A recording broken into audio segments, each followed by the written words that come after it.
Pick the Nintendo Shack and pray. Frederick from Fire Emblem Awakening says, yo.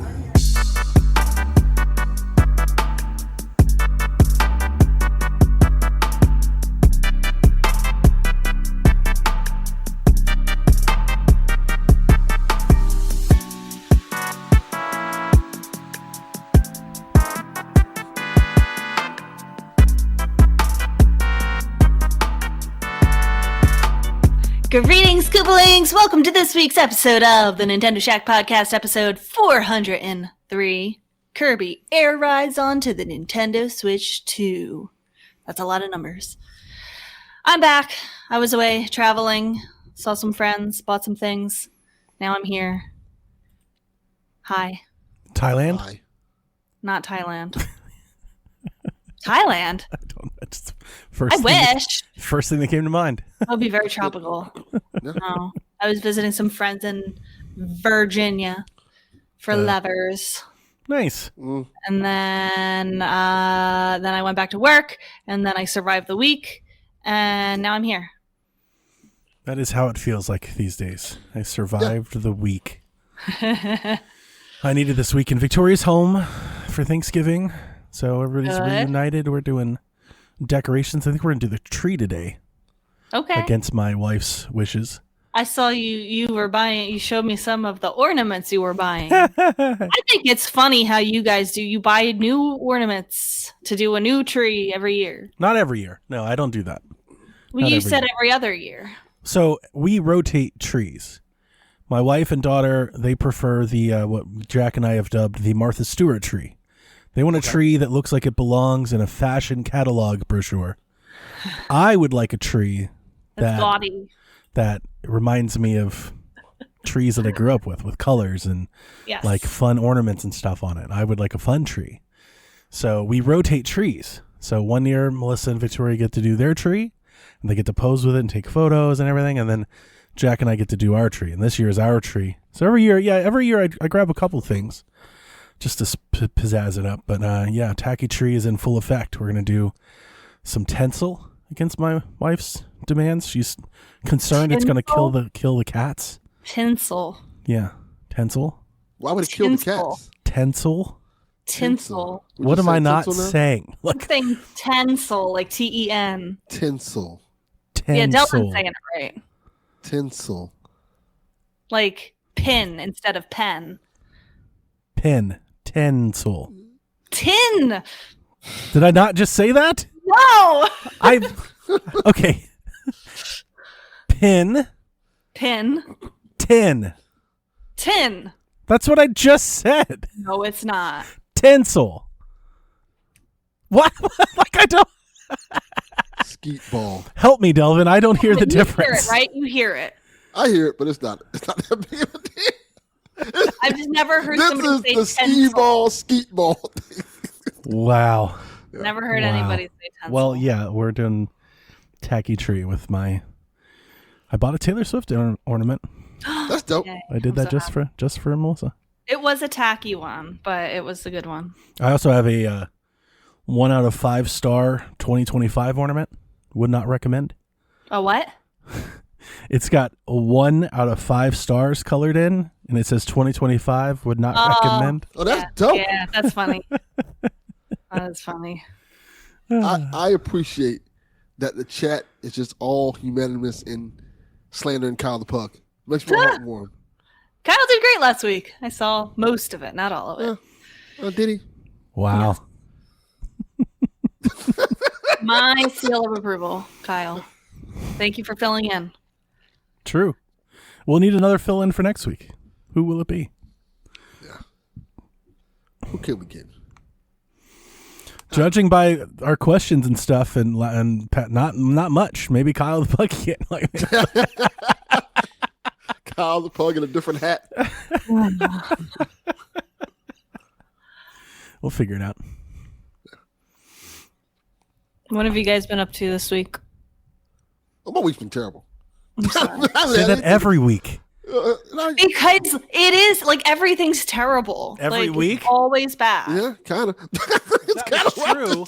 If that were true, then no week would be terrible because that would be normal. Well, then this week is normal. I had a lot of first world normal problems week. There it this is. week. Like where like things didn't go my way, but they're all just like first world problems. It's like nothing like really bad. Oh no. So it's just like I don't know. I want to like let's hear about like actually bad stuff. Tell us what was so bad. Yeah, Delvin. Let's hear about actual bad stuff. I don't think I can say the things that was actually bad at my job. My job was fucking awful this week. Me having to put out a whole bunch of fires of people fucking up there. That's the worst kind of scenarios. When other people fuck up things and you have to fix the fuck up with people, it's like, I don't want to do this shit. This is not my problem. And then you get off work like late every day. There's been shit like that. And you probably don't even get recognized for fixing it. No. Not even a little bit. Like, it's more of me getting mad and being like, yeah, I got to fix y'all shit. And me yelling at them like, oh, you're probably right. I'm like, yeah, it's not probably. You got to fix your shit. Do your job fucking right. Sorry. That sucks. Yeah, but it's all right, you know. It's more annoying because I didn't get to go home and like play games like I want to, like play Dispatch and play Pokemon and stuff like that. What is this about Dispatch I'm hearing about? It's the new hotness. Yeah, I didn't think people was going to like it as much as they do, but it's like. People love it. They want the sex. They're horny. Yeah, the game is doing great. What kind of game is this? Dispatch. All I can think about, isn't that a band? It's a band. It is a band. It's also a band, but the Dispatch they're referring to is a game that's created by the people who used to make the Telltale games. It's like a guy standing in front of a urinal. It's like a TV show that you have some interactive input into. Correct, pretty much. And but it's created by the people. It's created by Critical Role and the people who used to make the Telltale games. Wait, I saw something about the use of AI in this game. Is that true?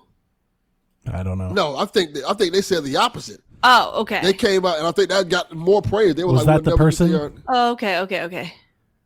Yeah, because if it is the Dispatch person, I remember it was, but there was a headline this past week that somebody called out folks that using AI as having a lack of creativity.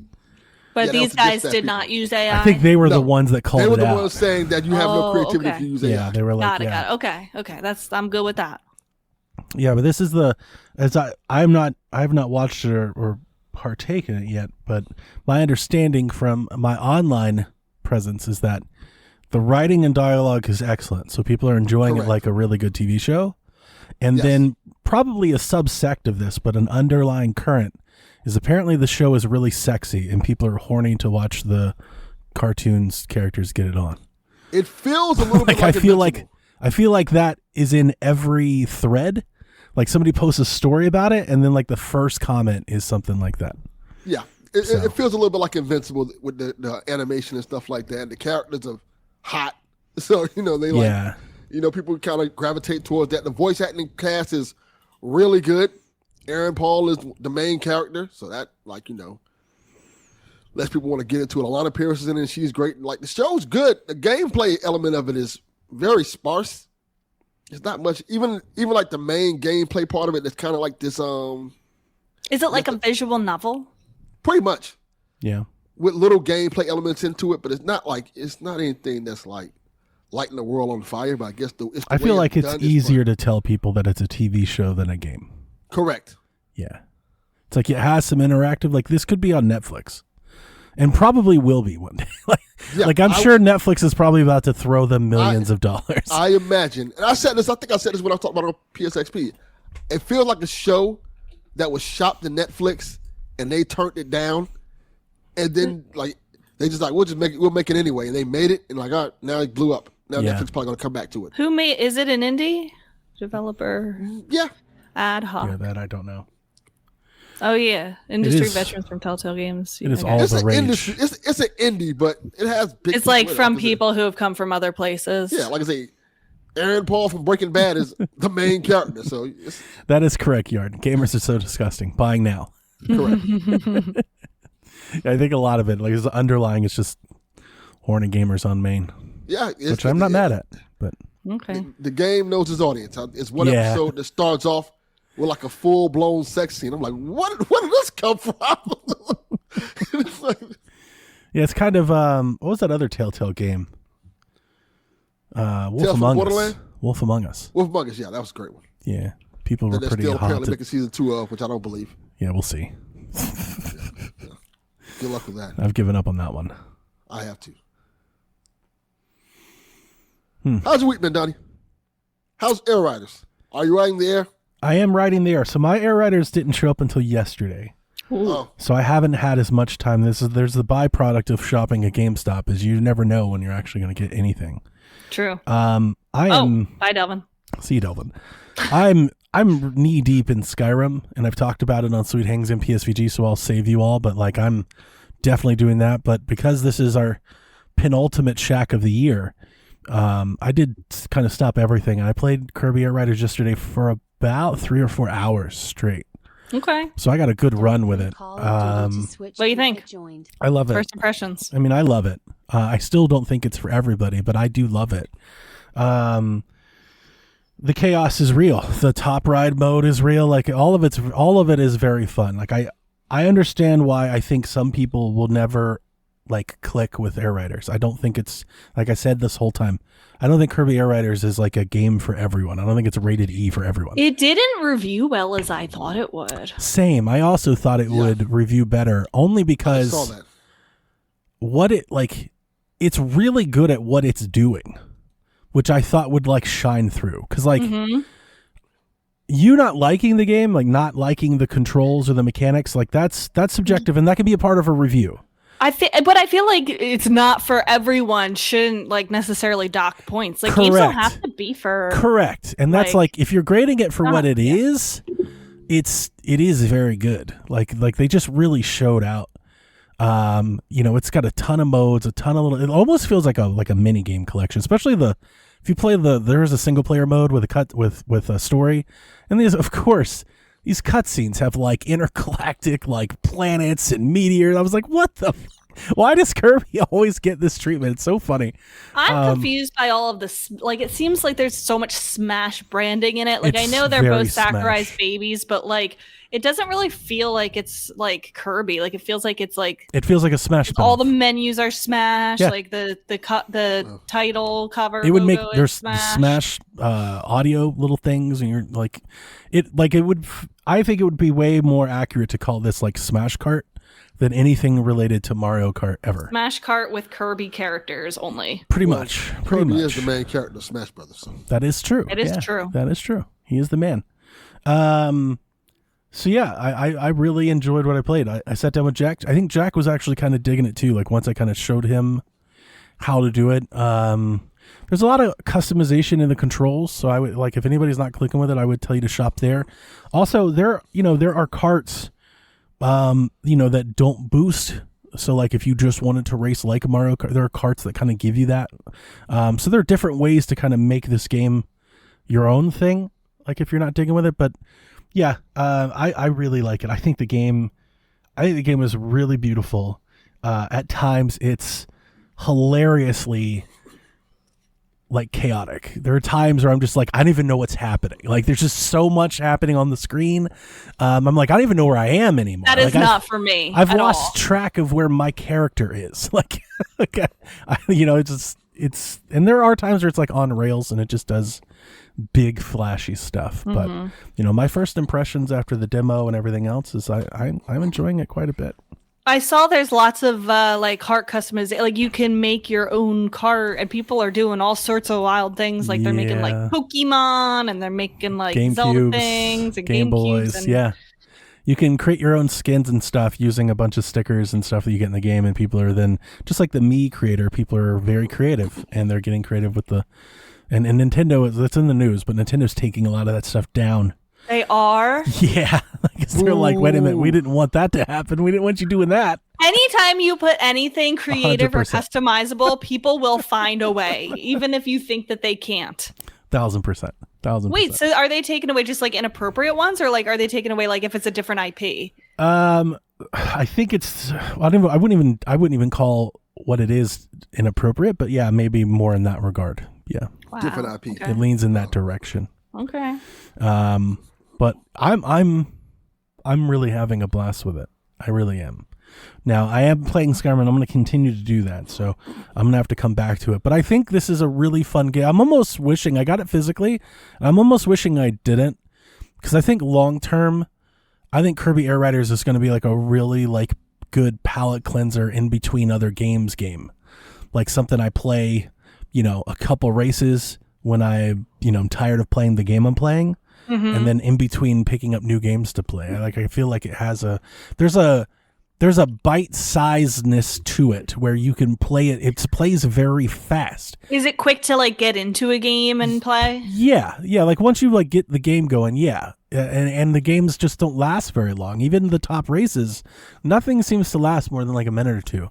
So it's just kind of, like you finish something and then it's got like all the, like all of the bells and whistles. Like every time you do anything, the game just explodes with, you've got a cart and a machine and a sticker and points and more points and different points. It just kind of explodes like a slot machine or something. And it just kind of does that a lot. Like Smash. Smash does that. It is so Smash. Like their single player mode is more or less a procedural list of mini games.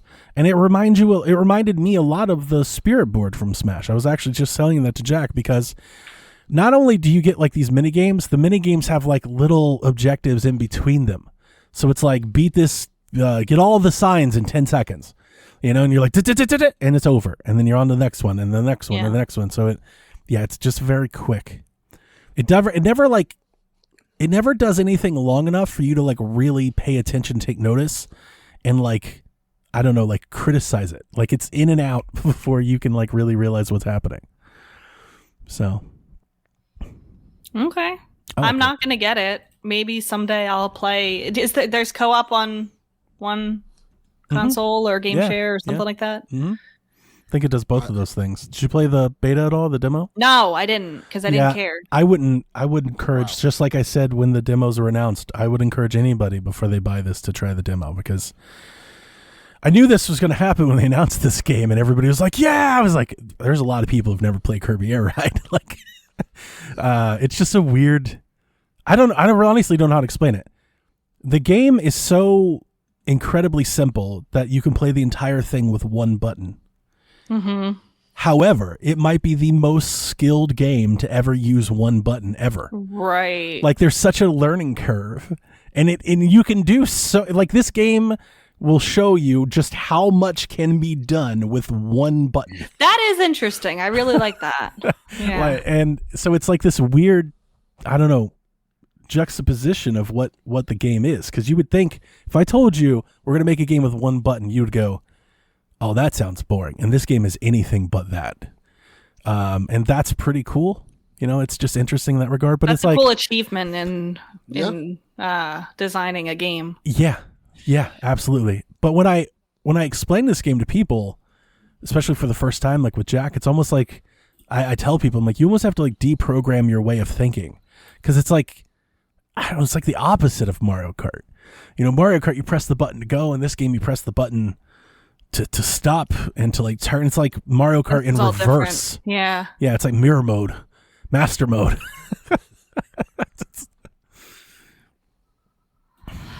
Good. Yeah, like I said, maybe I'll try it out. Josh got it. Maybe I'll try it out someday. I don't really care enough to prioritize it. I'm definitely not getting it. I did try Hyrule Warriors though. I told you that we're going to play it. I can't remember if I did tell you this or not. That we are playing it co-op where Josh bought it and we're playing co-op. I tried it both the split screen and with game share. Did I talk about this last time that you talked about you were going to do it? I talked about that I was going to do it. Okay, so I tried both. And game share is fine. Like it visually does like not look very good when I'm playing it, but like it performs fine and everything's in sync. Like the audio is like perfect. Like if we both have our audio on, like it's like the same thing. I'm so glad that I'm doing it this way because I don't really like the Dynasty Warriors gameplay and stuff like that. I'm just in it for the Zelda lore and for all of like the Zelda stuff. So We play together. All I care about is mashing the buttons and killing a bunch of people and watching the cutscenes. I go on my phone when it's those in between levels, and he has to like give this thing, just click all those in between things on the map. That's stupid, and I don't care about that. I would have hated having to do that. I literally do not care. And then like every time that we play a level and it's like not a story level, I'm like so disappointed. I'm like, why did we just do this? Like nothing happened. We just killed like you got ingredients that you needed to rank up. Okay, yay, great. Okay, call me when it's something good. Those swords. I am appreciative of this narrative that you're putting out, Rebecca, because Donnie loves the game. Mm-hmm. He absolutely loves it. I kind of lean a little bit more with how Donnie feels on it. I think the game's great. Mm-hmm. And it's good to hear someone else say, "Nah, this game." It's just not for me. Like, just like fuck this game. It's okay. I'm glad that there's like not like it's not like I felt like in the other Hyrule Warrior games. I can't remember if Age of Calamity was like this actually, but where it was like very intense, where you had to like hold the post and like not let it fall, and like you're like running back and forth a lot. Like Calamity this feels had a little more... bit more linear, like you're just going through the level. Yep. Like I kind of like that. Yeah, Calamity had more complexities to win criteria on the maps. Yeah, you had to like hold 2 forts at one time for a certain period of time. And I like between that. different. Yeah, like I do not like that. I do too. Yeah, it was a bit more complex. There is one level in the new one that I think like Dare touches that, but even then it's like a very simplified version of that. Yeah. There are the ones, I think somebody said before I started, how like not all of the levels can be played 2-player. There's sometimes where it's like only 1 player can play this one, and then I have to watch. The Star Fox level that you said, or whatever. The 2-player part is like kind of insulting. Like you throw acorns when you're the second player, and it does like no damage. That's real bad. That's bad. Yeah, so I was just throwing acorns. Yeah, literally. I'm like, that's not a metaphor. Or anything. You just play as the Korok then. You play as the Korok and you throw. So it's like an assist. Yeah, did you play Pikmin 4? I don't know if like you ever saw the single player on that where it's like Pebble Pitcher, where the second player throws pebbles. This is the same thing where the second player throws acorns. So it's kind of sad. I'm not agreeing with you, Arden. She's free to. Everyone can have differences. We got to the part where we met the Rito, and I got the Rito guy, and I like playing as him because he's cool and he's hot. Okay, and I agree with that. She's gonna love Dispatch. Oh yeah. No. Hot carrots and Dispatch. I like Calamo. He's really cute, but I like playing as it gets better though. Roru and the bird. I don't really like playing as Minoru. Here's the sad part. I like playing as Zelda because it's kind of like she has a sword almost. Like she's turned more into a sword fighter. I didn't like her in Age of Calamity. She's better in this one. I agree. I do agree with that. Yes. The exciting part about this that we'll try to have to remember, because Rebecca's not going to be on next week's show, so this is her last Shack of the year. And considering how, I have no idea how long it's going to take her to beat this game, we may have to wait until January to hear her final reaction. So, like, being here for just the lore part, like, more so than the game part, I'd be very interested to hear how you feel at the end of this game. Yeah, me too, because like I don't know what's gonna happen. And like, remember how I said Tears of the Kingdom has a huge plot hole where like, why didn't Zelda just be like, this Ganondorf guy like kind of sounds like he's a bit like you probably shouldn't trust him because I know some stuff from the future. Well, they addressed that very early on, and she starts to tell Sonia like, hey, like I just want to let you know about this Ganondorf, and she's like, you're not. I don't think you should tell me anything about the future because like you never know what could happen, and I just think that's bullshit. The butterfly effect is real. You know what? Even Doc Brown read the letter. I was going to say the same thing. Goddamn right, Rebecca. I love you. Fuck yeah. Yeah, seriously. So I'm just saying. You never know what might happen. Could ruin everything. Could have saved the fucking world. She died. So this is why. Price. This is why generally I really don't like time travel. Because she had read Zelda's letter, she would have worn a bulletproof vest, and Ganondorf wouldn't have been able to stab her. But then finding out that his plan has been ruined, maybe he becomes tenfold and just destroys the world. Like that's the monkey paw situation that time travel always injects into anything. It's the baby Hitler scenario. Yes, you just keep going. Kill baby Hitler, there's a good chance someone else who is more somebody worse will come in power. That is a real theory that people have. Yeah, so this is why it's not that I don't like it. It's just that it all just feels cheap to me when you start using time travel to explain things. And because of this, there's a never-ending amount of what ifs and couldas and different alternates, and I'd just rather folks wouldn't do that. But I think the Avengers movie handled it in a great way, honestly speaking. Even then, they're like, but if you go into this and you just you bring everything back, and it's like, okay, yeah. it's just but it doesn't affect their timeline. It just it's like that makes more sense. This ends where there's like 2 Zeldas, right? You can just say yes. Yes. Okay. I'm still gonna play it. I'm just gonna do that with Mario. I'm gonna be quiet. Explain Bowsette. But I'm gonna tell you, story-wise, the game does a lot more in its final third than the previous 2/3. And I don't think you're not going to be surprised. It's all like I pretty much knew what was going to happen. When I was playing Breath of the Wild on the Switch 2, I was like booting it up, and I'm thinking like, hey, like Zelda's protecting the castle right now, but she's also floating around as a dragon. Yeah. Yep. I really like the story, and like I said, I don't think it's not like it's surprising. Everything is kind of, laid out and foreshadowed very well. It's just good. Like I just thought it all paid off very well, and I was just kind of here for it. But I'm a Zelda shill, so what can I say? Actually, Hyrule, she did know about it because remember in the very beginning of Tears of the Kingdom, she is looking at the ruins where she can read the history of what happened. She was a scholar and knows Hyrule's history, so she actually knows what happened to them. That's kind of weird to be reading history about yourself. Mm-hmm. But at the time, she didn't know it. She hadn't gone back yet. But she's smart enough to know that that's who that was talking about. Like, I feel like you're really like... This is why I hate this stuff. It really is. I brought all of this up with Age of Calamity, and like nobody wanted to hear it. Just read a history book and you're in the fucking history book. That's kind of wild. Yeah. Well, I could say no, I'm not going to say that. Never mind. Nope. Nope. I don't think I want to be in the history book. Okay, moving on. I was able to get the game Red Dead Redemption for the Nintendo Switch for a very good deal. I think it was like $15 or something. That is a very good deal. And I saw that it's getting good deal. 2 upgrade on like December 4th or something, like next week or that is whatever. Correct. Mm-hmm. So I bought it and so I have played the beginning couple missions of Red Dead Redemption on the PlayStation 3. And I really liked it.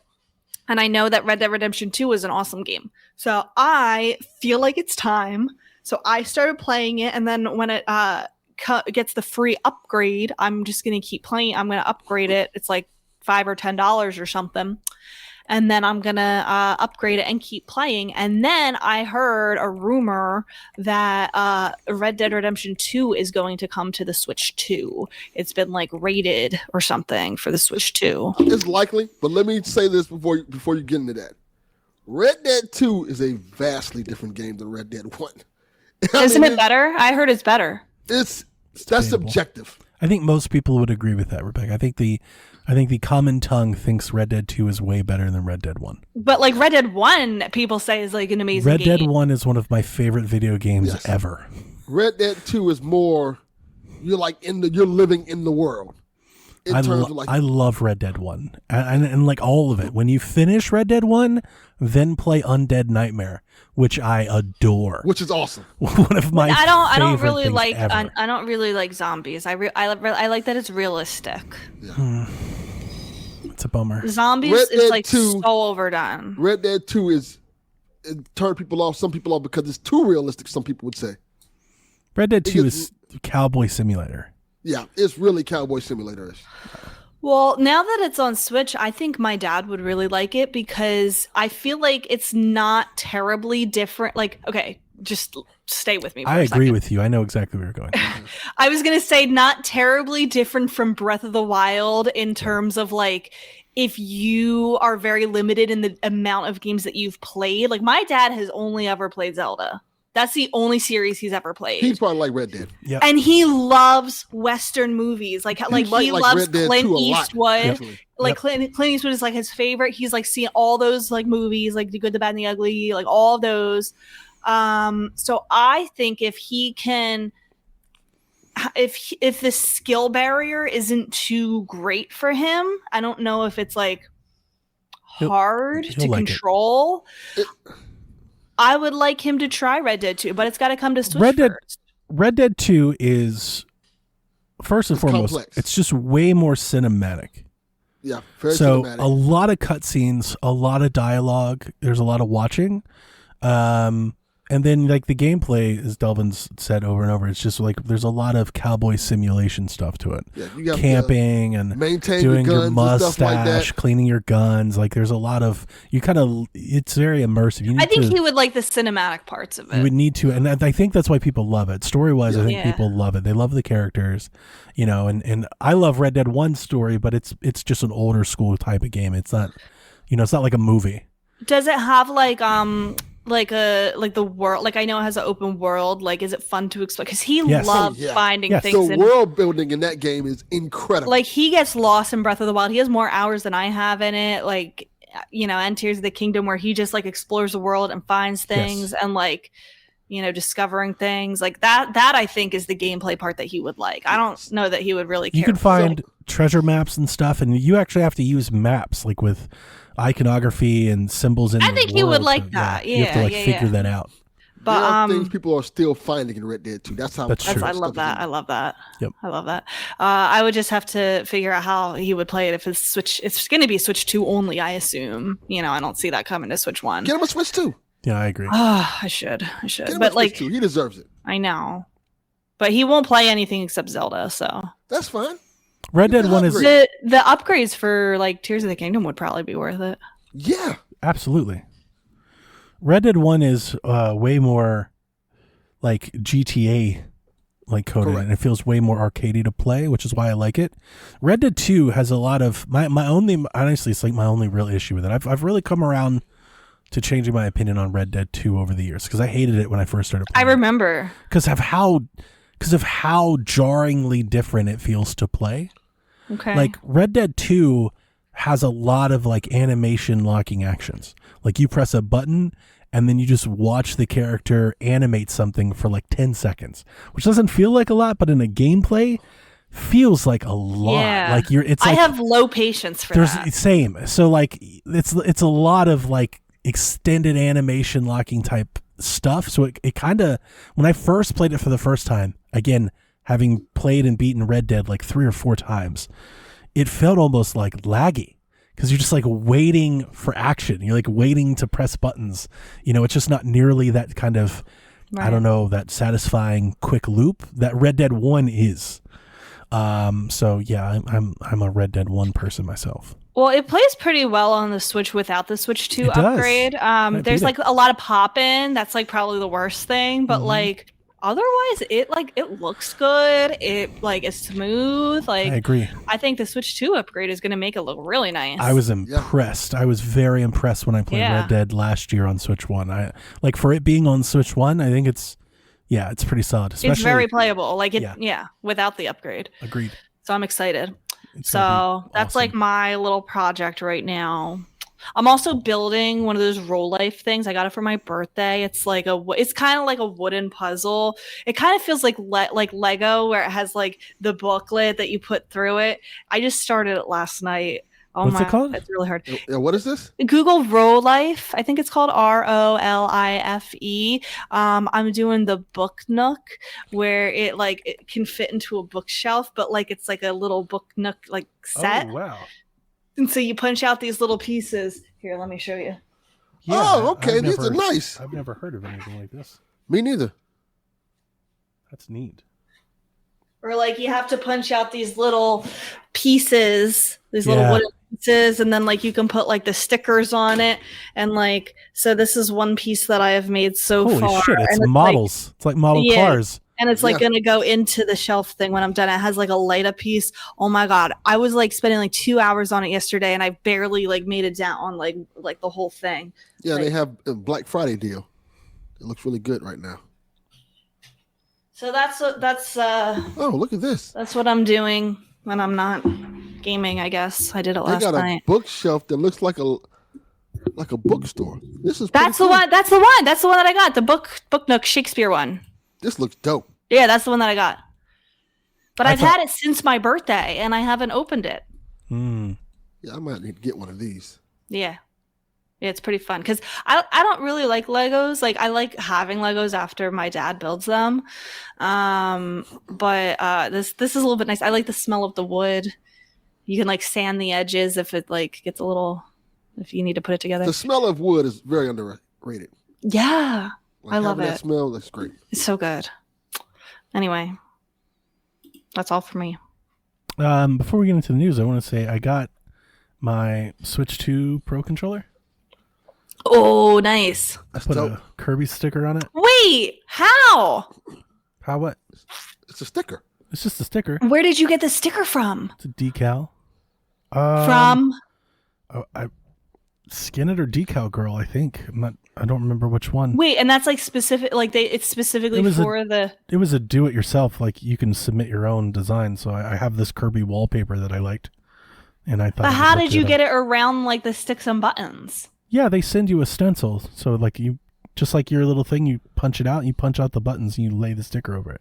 Girl, you gotta like send me a link for this because I will literally buy a Switch 2 Pro controller if I can customize it like that. Okay. Yeah, sure. Absolutely. I'll send it to you after the show. You've been gatekeeping this. I thought everyone knew about this. Knew about what? This has been a thing for a very long time. What? Yeah. Some would say decades. Yeah, this has been around forever. Where you can make your own like sticker. Yeah. Like I have a sticker maker. Yeah. I have one. Yeah, can I just do it? You just hang on. Like I paid for it and they sent me the sticker. Right. It's like, you got to buy it, but you can submit your own design and they have like a little template and you can put stuff on it and figure out how you want it positioned and everything. And then Decal Girl? It was either that or Skin It. I don't remember. Can you look it up right now? Okay. Yeah, look it up right now, Donnie. Stop saying what you're going to say. Yes, Rebecca, I can. While Donnie's looking it up, people, this is Rebecca's last shack. So get your questions in for Rebecca. I can call in next week. It's a Skin It. Trying to get us questions. Custom Nintendo Switch 2 Skin It. Skinish? Skin It. Skin It. Skin. That's good That company. sounds like violent. No. That's like a well-known company. Like I bought stuff from Skin It before. This is animal safe. Yeah.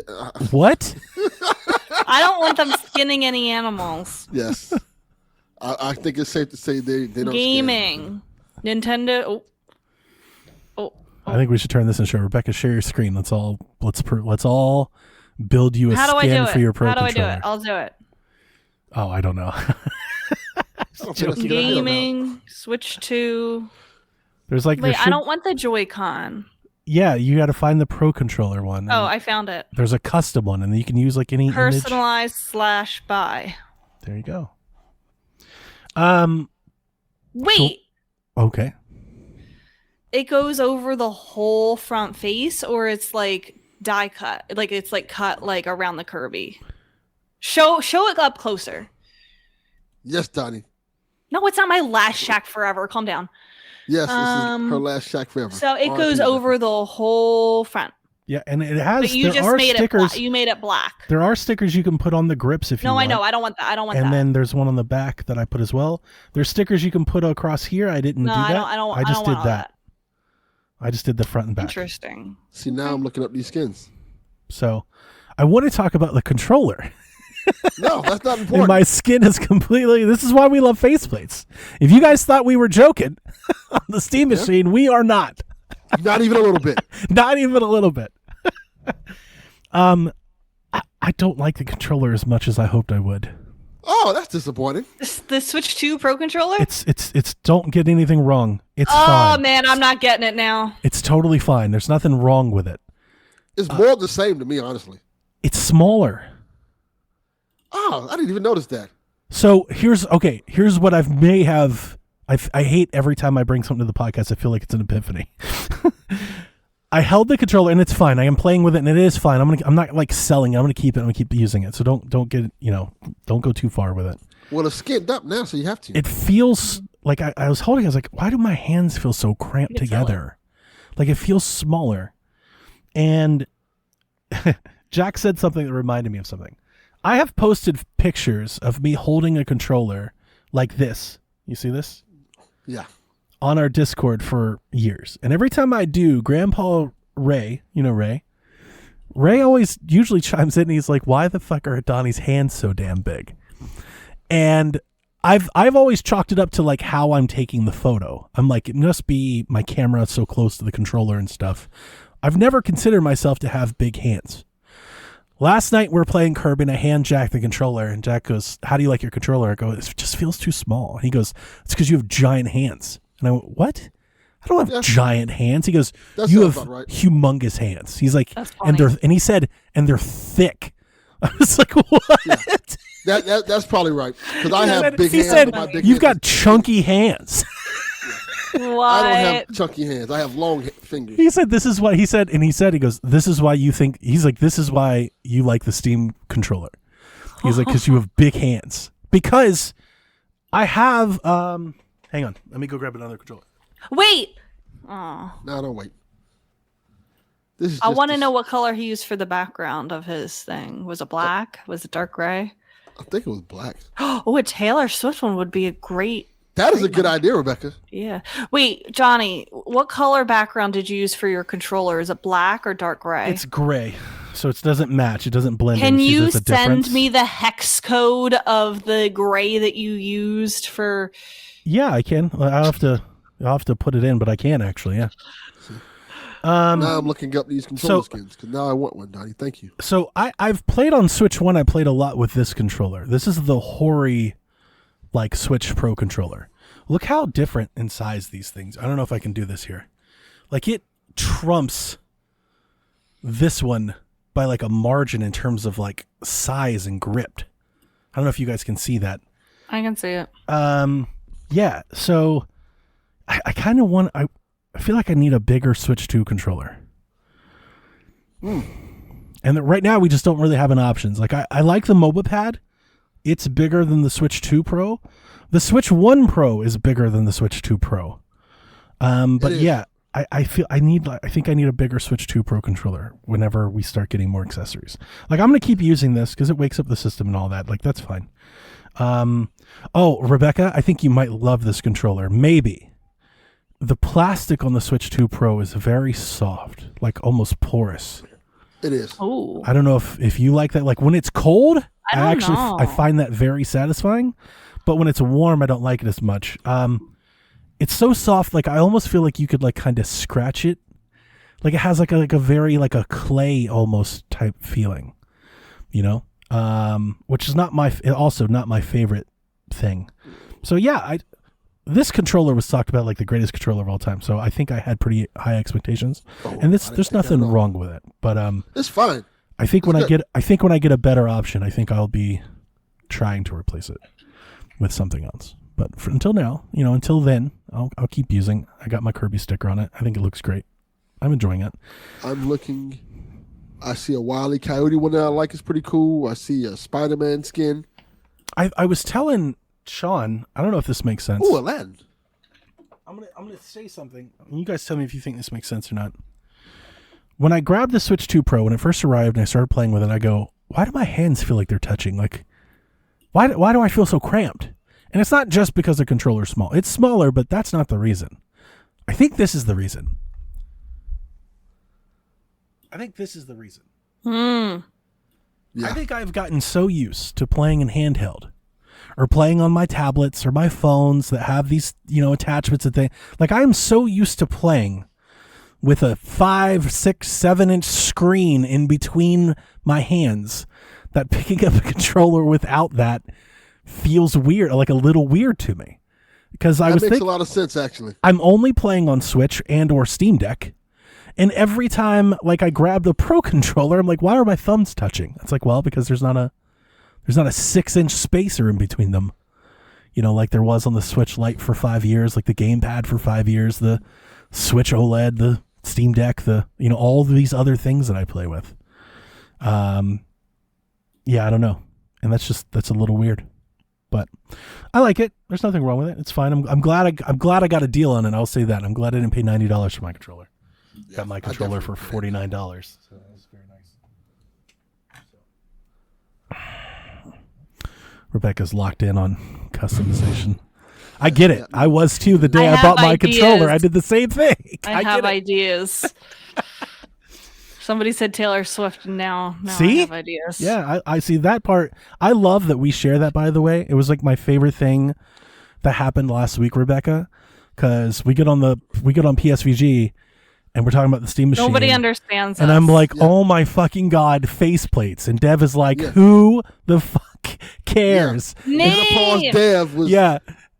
And Delvin's like, oh, we're going to get these faceplates. I'm like, guys, so many faceplates. And I post about it. Rebecca's like, I'm getting it for faceplate. I'm like, God, yes. Goddamn right. These are my people. This is why Shaq is fun. We're the fun show. Yeah. Damn, like, I'm going to buy so many fucking faceplates. Dude, and me and Josh are sharing a Steam machine, so we're going to swap out the faceplate. It's going to be a war. I'm going to go broke. This is a real problem. Faceplates. Do they snap on? Do they magnet on? Yeah, they're magnetic. So it's probably easy to take on and off. It's literally just pops right off. When you're playing, you put on your faceplate. And when he's playing, he puts on his faceplate. Right. That's all.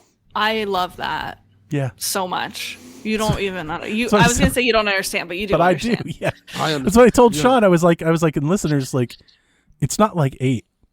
It's going to be like 50. Like I don't think you really understand. There's going to be so many faceplates. They're square, so they're going to be really easy for people to manufacture. Valve said they're going to release the file so people can make their own. So there'll be Etsy, eBay shops everywhere. Fuck yeah. It's going to be awesome. I may have a faceplate for every game I play. I mean, just like I can't change the game until I have a faceplate. Dude, Josh loves Portal. He saw the companion cube one, and he's like, that's it. So on it. Yeah. See, my people. Yeah.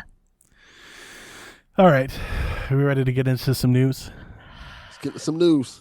All right, let's see here. I gotta catch up. I'm gonna catch up on the chat. I've been holding stuff. I haven't seen it.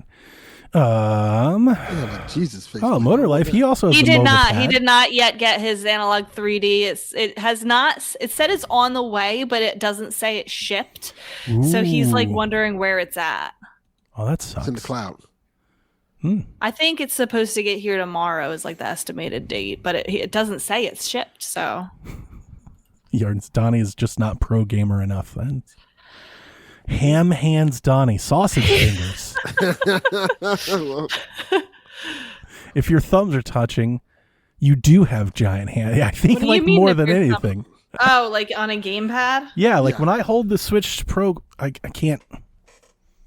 Like my thumbs are like right there. Like they touch a lot. Like if I try to reach for the start button or something, my thumbs touch. Like you got big hands. Look at this. This is the Switch 2 Pro controller. It's from years of playing sports. I have little hands, but I have long fingers. So, Yarden says his analog is out for delivery. We're going to talk about that analog here in a minute.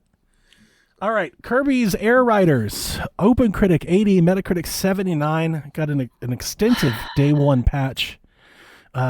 In-game events are planned to run for a year after launch. Again, very, very Smash.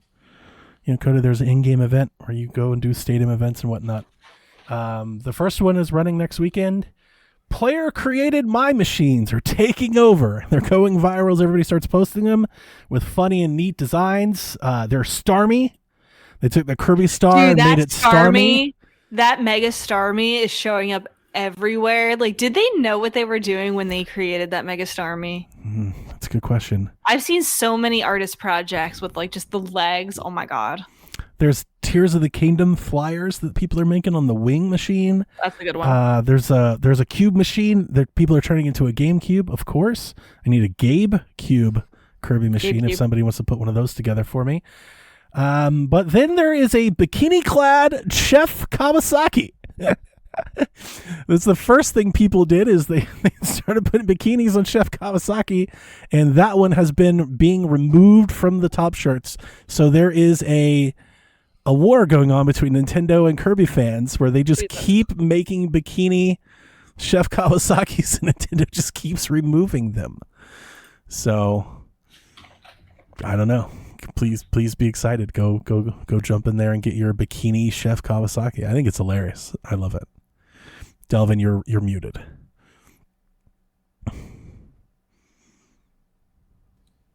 I love it. It's great. Looks like Patrick Star. It does. Mm-hmm. Let's go. Are you getting this or not? Air Riders has replaced Call of Duty on my Christmas list. Nice. Like, I get this bullshit off of here. Let's get some Air Riders, baby. One of y'all buy me that. Yeah. We played it last night. Me, Jackie, Victoria did the top right, and just as I thought, I thought they would like that because it's just like old school top-down racing, right? With crazy Kirby. It's just fun. It looks like a fun game. Yeah. Unlike Call of Duty. We got Pokemon DLC news on Wednesday. Legends Mega Dimension launches December 10th.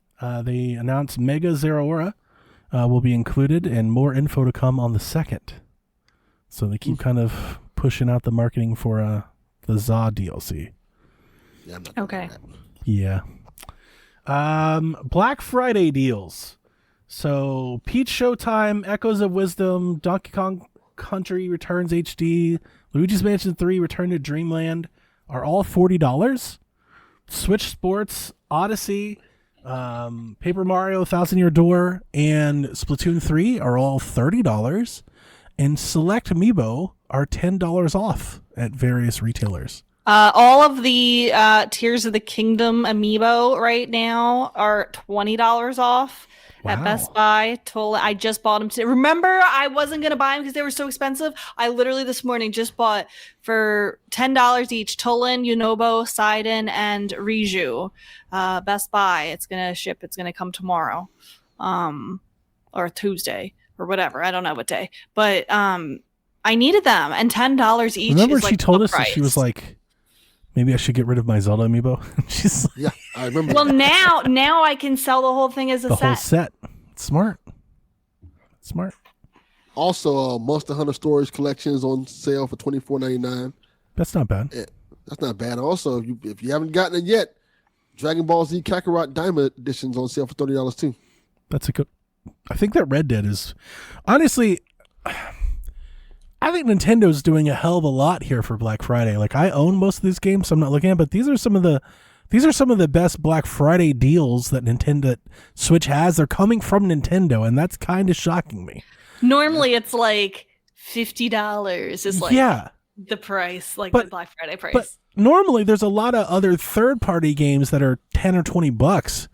And I just haven't seen a lot of those. And maybe it's because I've bought most of those, but still, like, not in the new stuff I haven't really seen. Like, I kind of expected we get, like, heavy discounts on, like, Street Fighter and Yakuza and things like that. Yeah.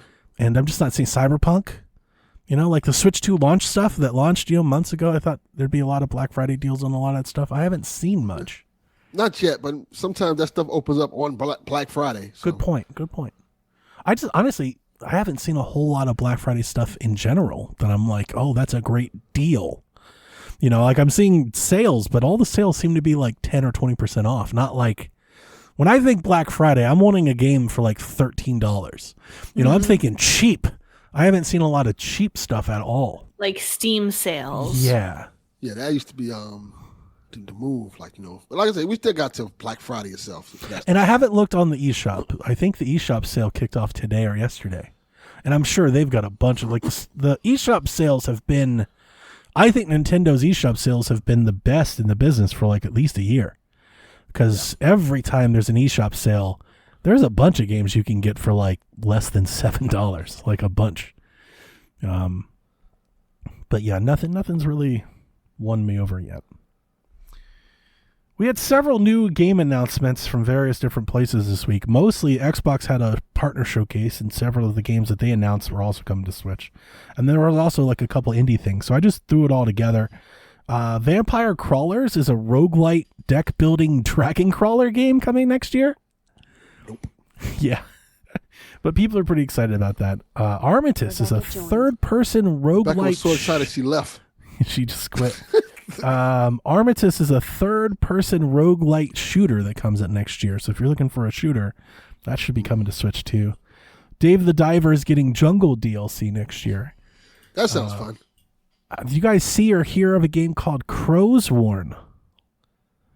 Crow's Warn looks exactly like Hollow Knight. Like to a T. Like it just looks like Hollow Knight and Silksong. I was like, wow. Warn or Warn? Crow's Warn. CROWSWORN. Oh yeah, it's pretty. Yeah, this is just Hollow Knight. Yeah. Yeah, so that's coming next year. If anybody out there for those Metroidvania type games. Reanimal. This is a game that I'm going to get. I'm excited for this one. This comes out February 13th. This is a 2-player co-op game from former devs that did Little Nightmares. There's a demo on the eShop now. You can play it single player. So it's like It Takes Two. It's meant to be played in two, but if you want to play by yourself, you'll have an AI companion. Yeah. So you can do that. Perfect Valentine's Day game. I'm getting that game for sure. Play with your partner. Old School Rally is a Gran Turismo-inspired retro rally racer that comes out December 4th. People are pretty excited about this one, at least like in that racing stuff. The guy I kind of follow some of those channels. Those folks are pretty excited for that one. And then the last one that I threw on here is Outbound. I've seen this before. I want to say in a direct, but I'm not sure. But just in case I'm wrong and it wasn't already announced for Switch, it is coming to Switch. This is a cozy van trip game where you have a doggo and you get to camp and craft and farm and drive around. It's like an open world, and you drive around and camp and farm and stuff. That sounds cute. That's coming Q2 Van life. Yeah, it was somewhere. I fantasize about van life, let me tell you. It was somewhere. This game showed up somewhere before, and I think now it was just announced for Switch. I also, I don't want to say fantasize, but I kind of daydream about van life. Like, I watch YouTube van lifers. Like, I'm interested in just how that life is, like what that looks like. Yeah. Yeah, me too. I tell Melissa, Outbound. If something ever happened, I think that's what I'd do. Like, if something ever happened to her, I think I'd just like quit everything and live in a van. That's funny. Captain Awesome wanted to know about Persona 3 Reload goes down on price. Do you think we'll get a small Christmas discount? Isn't it pretty new? Somewhat, yeah. I don't know. Relatively. Maybe. Our chat's I think weird. If you want to play it now, just play it now. Our chat usually scrolls, and my chat isn't scrolling, so I have to like scroll down the bottom to see what the new stuff is being. It's weird. Jack was interested in the Persona thing, and I told him to look at it. He told me it doesn't do very well on Switch, which I'm kind of shocked by because I thought Persona ran on like everything. Are you aware of that at all, Delvin? Did you get Persona? Yeah, I got it. It runs fine. It's fine? Okay. It's fine. It's not amazing. All right. Some headlines. This past week, we got our first screenshots of the live-action Zelda movie, which was shared by Nintendo. I want to say after... Like, they leaked the night before. Somebody was like in the woods filming them. Yeah. So the Nintendo, I'm not sure if it was planned or if they were like, let's just capitalize off the marketing. But yeah, they jumped out there we got our first shot of Zelda, Link, and then I presume Impa? But it could be somebody else. Was the leaked part of it. They didn't officially show Impa. Gotcha. What do you guys think? I think it looks really good. I'm pleasantly surprised. I think Zelda looks the part, Link looks the part. Definitely. The attention to detail in the costumes, like if you like zoom in, like Zelda's got like these little Triforces like sewn into her royal outfit. Link's tunic is like kind of more shoddily put together, like it has different shades of green in the fabric. It's like all fringed and like falling apart a little bit at the seams. Like it looks really good. They put him in green and not blue, which I'm glad about. Yeah, he's very Twilight, and she's very Breath of the Wild. Yeah, and he's not wearing the hat, but his hair looks good. I'm very happy with how they look. Solid. It looks fine. It's a screenshot. I don't. I saw people like giving a deep analysis of this stuff. Like, all right, this looks cool. Well, even the leaked video of it with her handed Zelda a sword and the horses had it looks like it's going to be very Lord of the Rings. Which I expect. I think Donnie said the same thing. That's what we would hope. It might not have been. It could have been cringe. It could have been worse. Yeah, and it remains to be seen. But that is the hope, right? It still could be cringe. I look at Zelda and I think high fantasy like that, and that's kind of what I think is Lord of the Rings. I'm kind of waiting more for the trailer. That's what I'll be 100%. Once the trailer comes out, you need to see the editing and everything and what the filtering because get the scope of what the film is going to be. I think since the moment they announced where they were filming, people went to Lord of the Rings, and I think that might set undue expectations. I don't think it's going to be I just mean in terms of the vibe. Yeah, because it's that was a really expensive budget. I just don't want folks to be expecting that, know. But it looks the part so far. We look like we're on schedule for what you'd expect to see. It looks like Zelda, right? So, I think my hope right now is that I think Nintendo is taking this part of their business extremely seriously now, and I think we always needed Nintendo to be there before we did something with Zelda. Yeah, you can't just kind of half-ass a Zelda thing out there. Nobody wants that. I'd be way more interested in seeing screenshots and things of like Ganon. I think we're way too early for that. Yeah. I think the only reason why they put these out was because it was leaking anyway, and they wanted to kind of. I agree.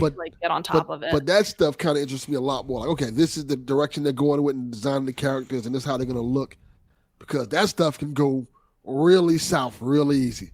If y'all remember how the Sonic thing went. Yeah, with the moblins and stuff. You're right. Yeah. Well, you got to kind of get that stuff nailed and put it in place, because if you don't, if everybody remember that Sonic thing went bad really quickly. When that first character model of Sonic came, ugh, for the Sonic movie, this does not look good. Yeah. My biggest conspiracy theory is that the Sonic thing was all intentional and was very carefully calculated marketing, and it was never going to look like that, and they just wanted to stir up conversation and outrage, and then they were they fixed it. Ooh. That's my biggest conspiracy theory. There's no way they sat around at a table and signed off on that first look. That first look was terrible. That's my biggest conspiracy theory. The Chip and Dale movie did a good thing about that. That was pretty funny. Really? Yeah. Chip and Dale movie's fantastic, by the way, if anybody hasn't saw it. They brought that character in the Chip and Dale movie, and I think he's called Ugly Sonic. That's funny as heck. Yeah. It's great. I haven't seen any of those things. I need to watch Sonic one day. I keep telling myself that. I just never do. I'm never in the mood to watch a Sonic movie. It's a great trilogy of movies. As someone who doesn't like Sonic, the first one was fine. Yeah. Feels like a 90s movie in a good way. Nice. Yeah. That is a good thing. Yeah. Prime 4 will be 29 gigabytes on Switch 2, according to the download card. I have something to say about Metroid Prime 4. Yeah. What do you have to say about Metroid Prime 4? So, does anybody remember Gamers Club Unlocked, GCU? Yes. Once upon a time, back in the 2010s, I pre-ordered Metroid Prime 4 using GCU. And little did we know that it was going to take 10 years for this game to come out. And they eventually canceled my pre-order because I got it for those who don't know, GCU was a thing where you could get 20% off games. And so I had it pre-ordered I actually had it pre-ordered for $40 because I had it the 20% off and then a $10 gift card. So, but then they canceled it after it had been years and there was no Metroid Prime 4. Well, literally this past week, it is not a long story. Literally this past week. Bad. When you have Yarden on. they started to honor the people who pre-ordered it for GCU back in the day. So long story short, they re-put my 2019 pre-order on my order page, so I'm getting it for $50. Congratulations. That's great. Nailed I'm it. so happy. It is the Switch 1 version, so I'll have to upgrade for the Switch 2 version, but I'll still be saving $10. Mm-hmm. And I think it's pretty funny that I'm buying a first-party Metroid game in 2025 from GCU for $50. That's great. I know. That's exactly what I did with the vouchers. Because I got the Sam's was doing 100 for 80, and then I spent 80 to get 100, and I used that 100 gift card, Nintendo gift card, on vouchers, and then I used my vouchers on Pokemon, Saw, and Metroid. That's so good. Mm-hmm. I think that's probably the last. So I will be getting it physically then, so I will not have to worry about. So wait, if I do the physical for Switch 1 and then I use the Switch 2 upgrade, is it going to be 29 gigabytes on my game? Mm-hmm. Yeah. Mm-hmm. You have to download. But I'll still need the game cart. Yep. That's so correct. I'm actually like losing out then. It's going to install whatever the difference is, but yes. Whatever the difference is. Yeah. So like when it won't be 29 gigabytes. When you put in your Switch 1, like maybe, I don't know, maybe it's 29 gigs on both. But there's a download card in Japan for the Switch 2 version of Metroid Prime, and it says 29 gigs. I'd imagine the Switch 2 version is bigger. But yeah, when you put in your Switch 1 cart, it'll download that. And then when you add the upgrade pack, it'll download those textures on top of it. Correct. It'll still it won't take up gigabytes. Oh. Yeah, it's going to be 29 gigabytes either way. The Switch Not 2 if I'm using a 29. physical game. Well, I mean, I guess, yeah, you're right, because it'll be on your cartridge. Yeah, you're right. But then when I download the Switch 2 upgrade using, like, I don't know how. Do you hear what I'm saying? I do, and I don't know the answer. I would imagine, yes, you are correct. Whatever is on the cartridge, we don't know what that is, but whatever is on it will stay there. And then if you have to download more with the upgrade pack, which I assume you will, that'll download whatever that number is. Okay. Yeah.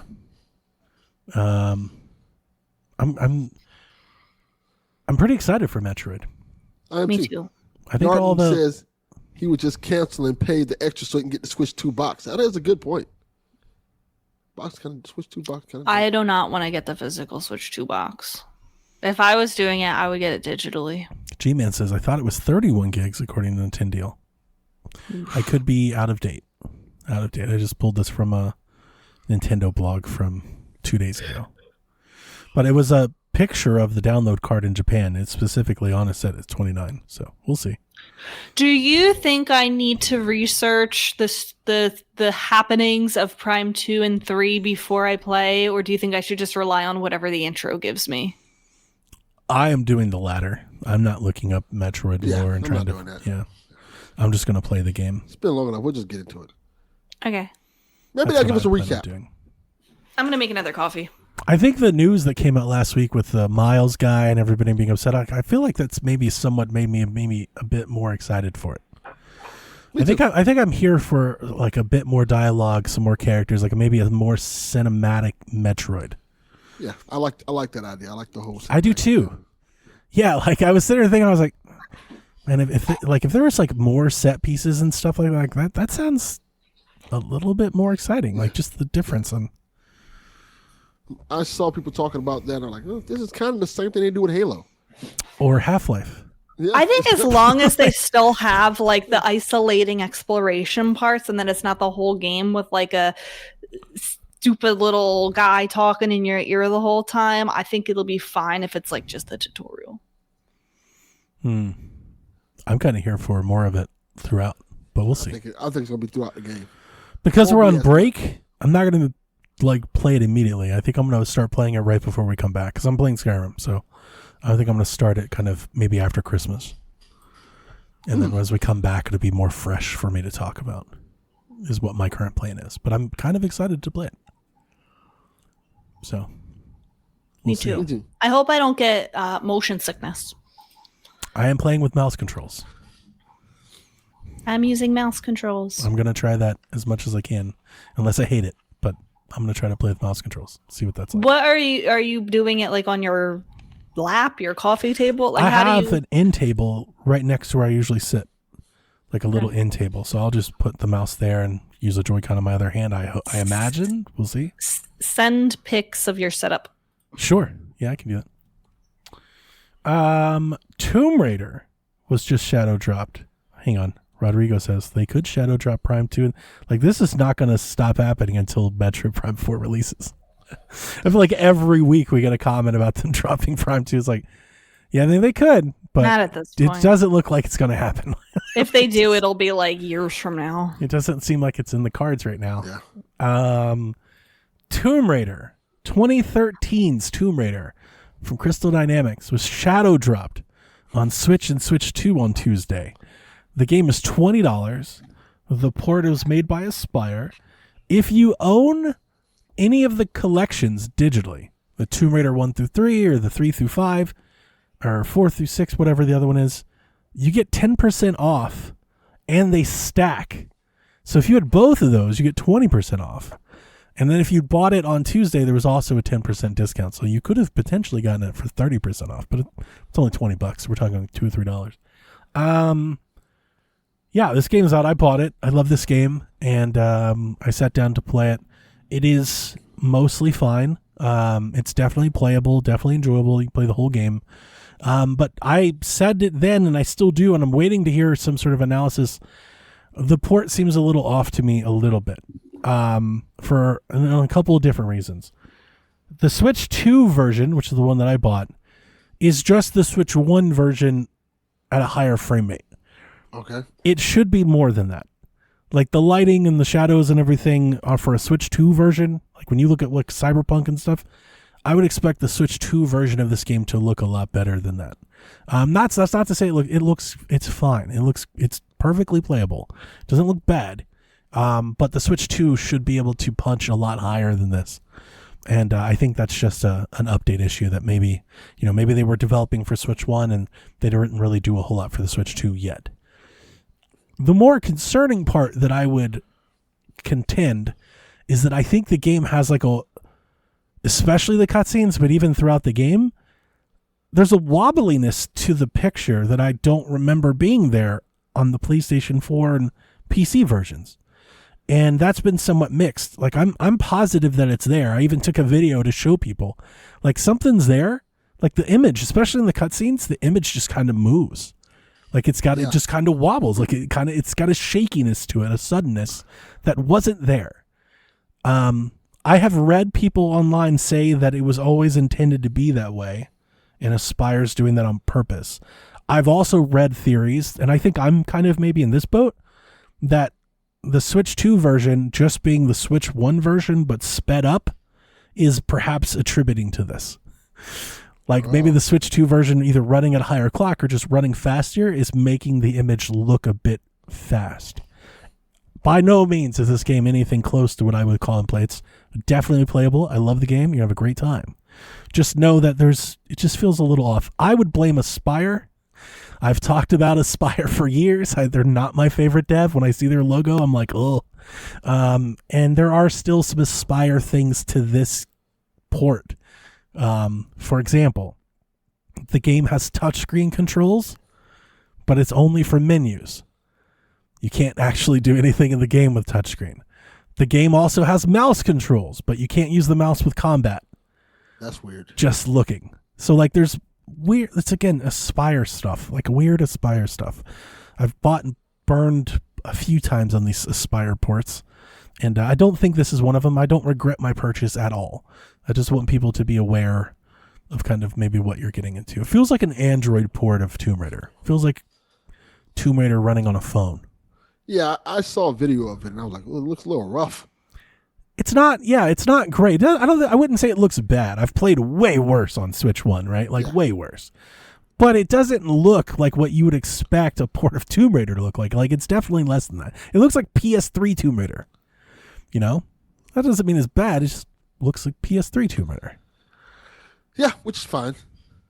It's fine. I kind of would expect it more because of Tomb Raider. I kind of wish they took some good time with it. I kind of wish they wouldn't have given it an Aspyr, but that's a whole nother story. Yeah. But I kind of wanted a Tomb Raider collection, but this is still good. Those Tomb Raider games are great, man. I love them. I'm hoping the other ones come. I've been yelling about these ports for years. Both of you know that. But like, first it was Batman. I was like, where the hell are the Batman games? People are like, they can't run on Switch. I'm like, why the hell not? They ran on Xbox 360. Like, why aren't the Batman games here?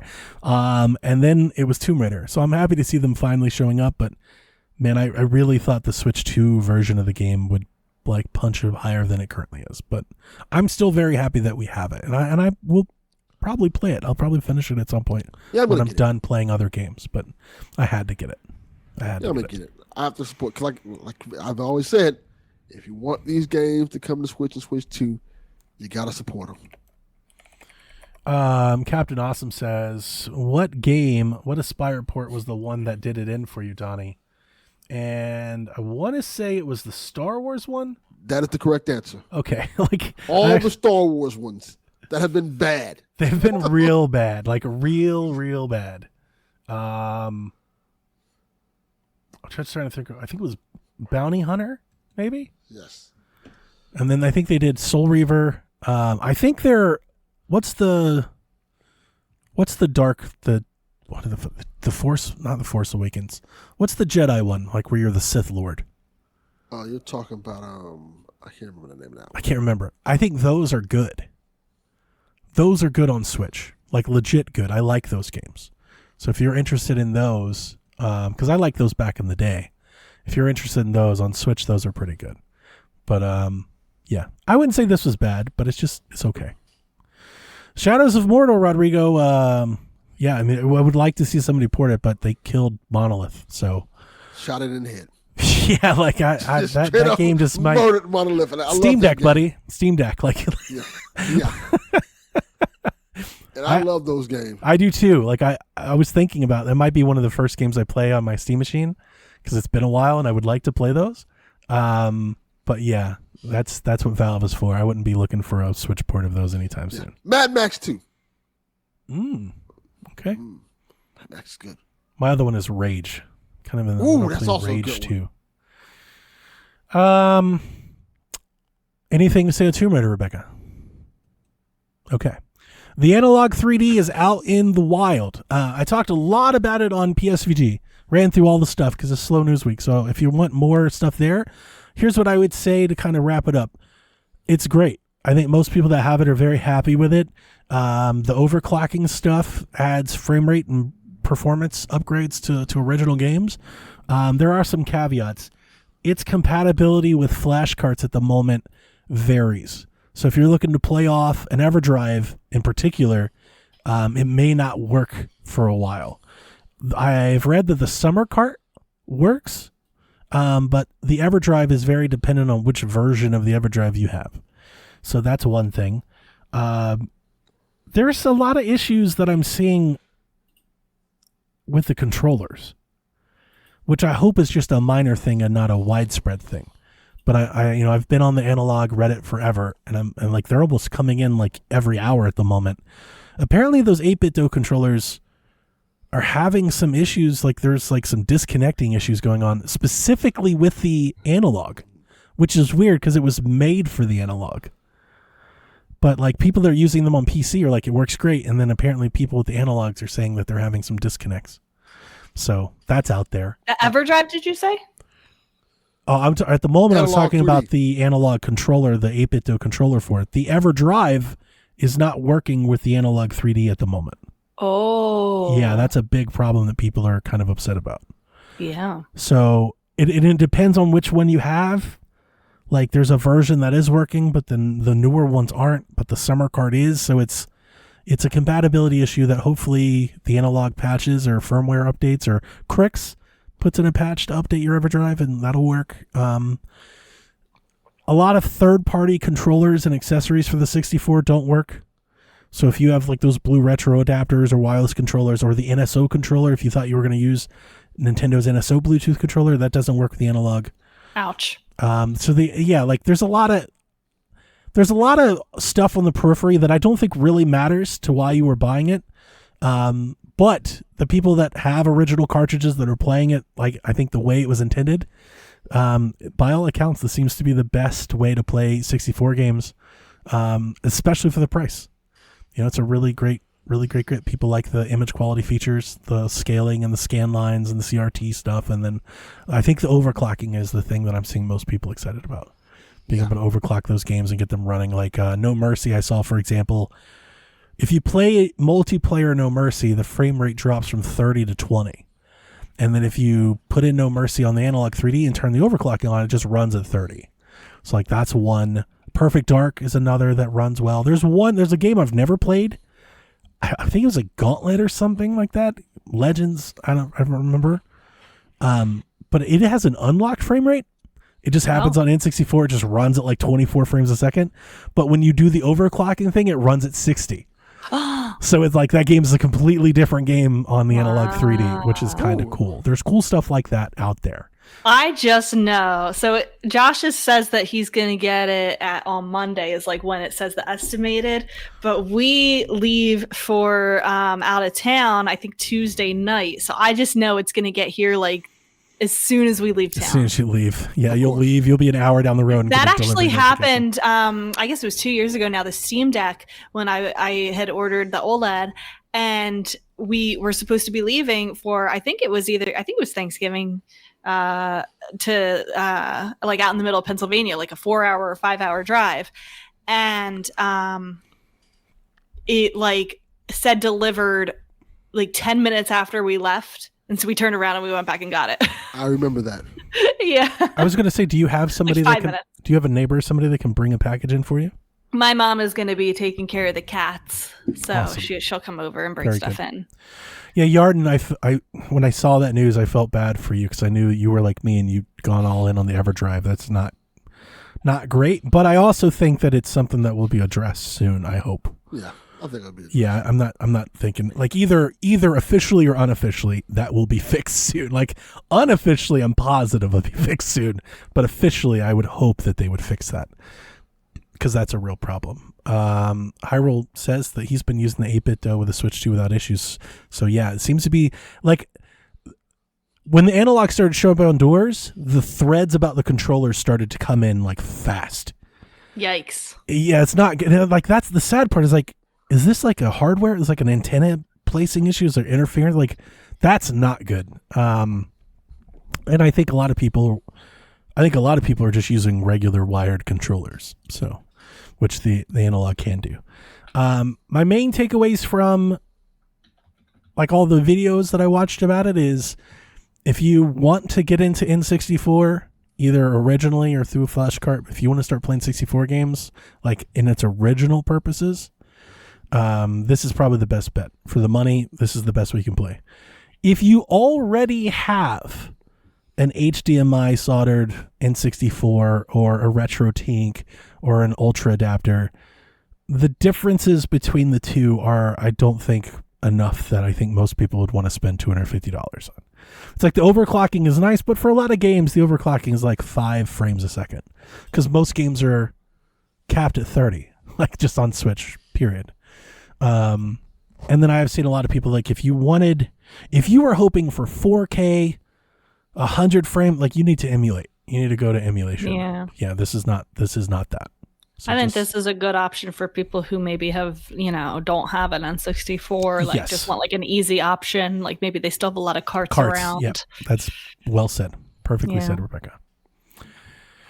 Panic Button is a name we haven't said in a while. I haven't heard from them. We do. They came out this week and acknowledged and thanked Nintendo for allowing them to help on the Switch 2 upgrades for Mario Odyssey, 3D World, ARMS, and Super Mario Bros. U. Weren't we just asking a couple weeks ago, what's Panic Button up to lately? That's why I threw that in the news. They did hear us. Yeah. Mm-hmm. Yeah. They're like, we better tell them. Because I haven't heard from them in, felt like years. It's like, what are they doing? Where did they go? What happened? They felt like in that first Switch wave, they were everywhere. It felt like every port came out was Panic Button. I was like, I think at one point I was like, Nintendo should just buy Panic Button to like just do this for them. Oh, they also did Forza Horizons 5 for PlayStation 5. Prolific port studio. Port development, yeah. Yeah, that would be a great one for Nintendo to buy. Didn't Nintendo just bought a port studio? I forget what it was. We just talked about it. Wasn't it Ilka or something? Not Ilka, but it was like something like that. Something, yeah. I don't remember what they called it, but they did buy. So somebody did a port. Oh, I think it was the people that did the WWE port. The people that did the WWE 2K port to Switch, which is a great port. Like it crushes NBA and Madden in terms of port quality. Whoever did that port to Switch 2, I think Nintendo bought them. So maybe they are looking to have some internal support work. We'll see. But I forget. Final Fantasy VII will be 90 to 95 gigabytes on Switch 2. No, wait, I think I pre-ordered that, right? I did too. Yeah, I got it. So I put the micro SD express card on my Christmas wish list. I was going to say you better. Yeah. But I had to emphasize the express part because I just know somebody's gonna get me not just the a right regular one. Yeah, because it's expensive. It's so expensive. Mm-hmm. I think Final Fantasy VII will be, because I'm pretty close to filling out the card that I have, the 1 terabyte, and I'm gonna have to jump to my secondary card for that one, I think, or clear up space. But that's a lot. When does that game come out? Do you guys remember? I don't remember. It's gonna be my first Final Fantasy VII game, or my first March Final Fantasy. No, never mind. Be my first Final Fantasy game in years. I've not played one like a decade or longer. So, what's it called? Remake. 95 gigs. Which is not that crazy, I think. January 22. There you go. Yeah, I thought it was pretty somewhat soon. Cyberpunk and not Madden, but one of those other games, maybe Madden. We've had several games touch 60, 70 gigs already, but 90 that's a lot. That is a lot, but what can you do? We'll see. We knew this was coming. Nickelodeon All-Star Brawl 3. The entire roster has seemingly leaked. There's 40 plus characters. Delvin, I want to say, I tried to count. It's like 10, 12, maybe 15 new ones, and then holdovers from the last game. So this supposedly confirms development, as nobody knew that this game was coming. But the whole roster leaked. So that's awesome. Are you excited? Oh, yeah. The games are actually really good. That's what you've always said. Yeah, they're really good. If you like Smash Brother type games and you like Nickelodeon, this is the game for you to be getting. It's really fun. I like watching people play it. I think the problem I had with the first one was it didn't have enough characters, and this one solved that problem. So this one will have 40. The leaked roster has 40 characters, and I think at least 10 of the 40 are new, I want to say.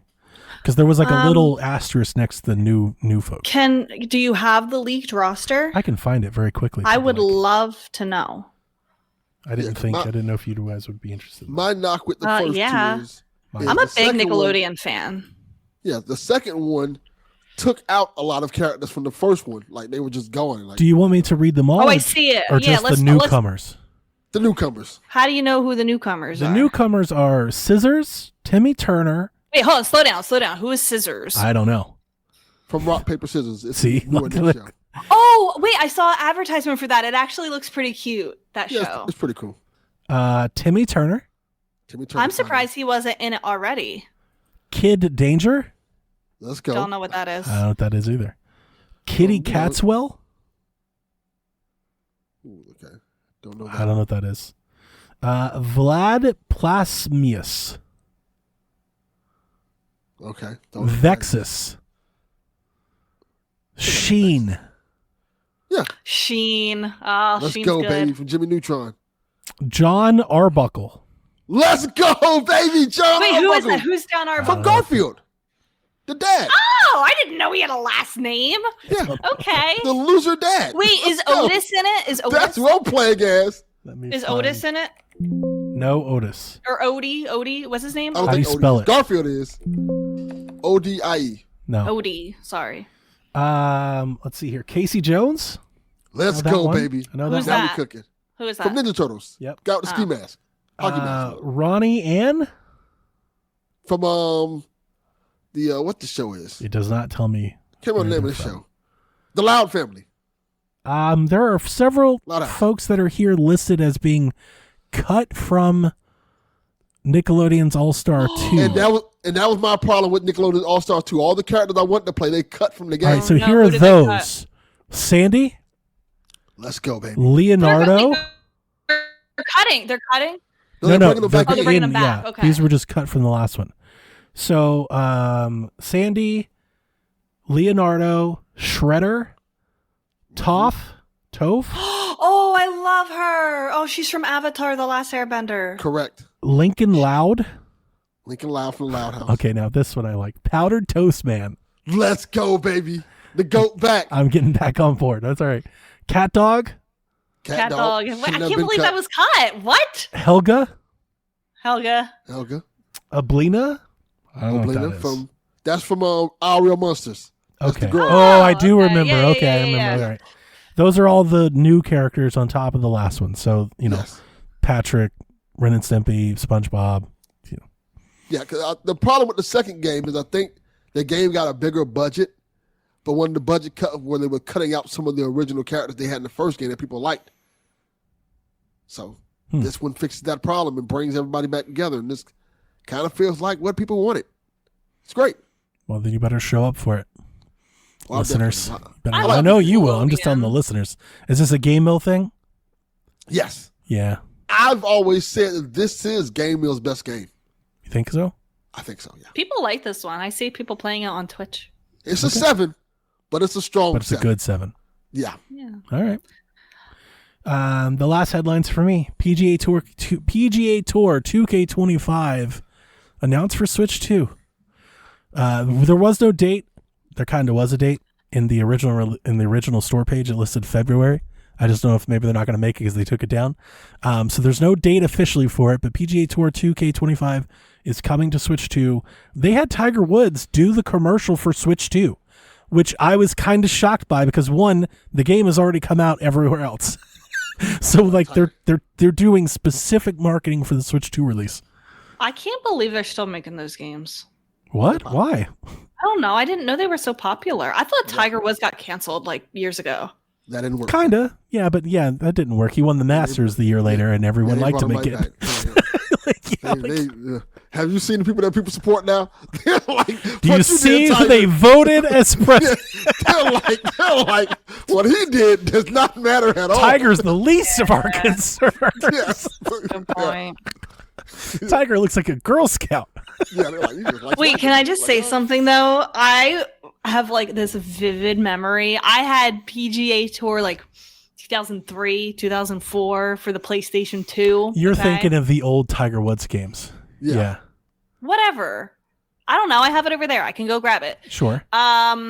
I just have a vivid memory. There was like a character creator. I don't know if they still do that in the games or whatever, but and me and my dad were making characters for ourselves. I was making me, and I just remember there was like a split moment of like whatever the opposite of Uncanny Valley is, where I was like, oh my God, this looks like so real. Like it actually looks like me. Like games are getting so good.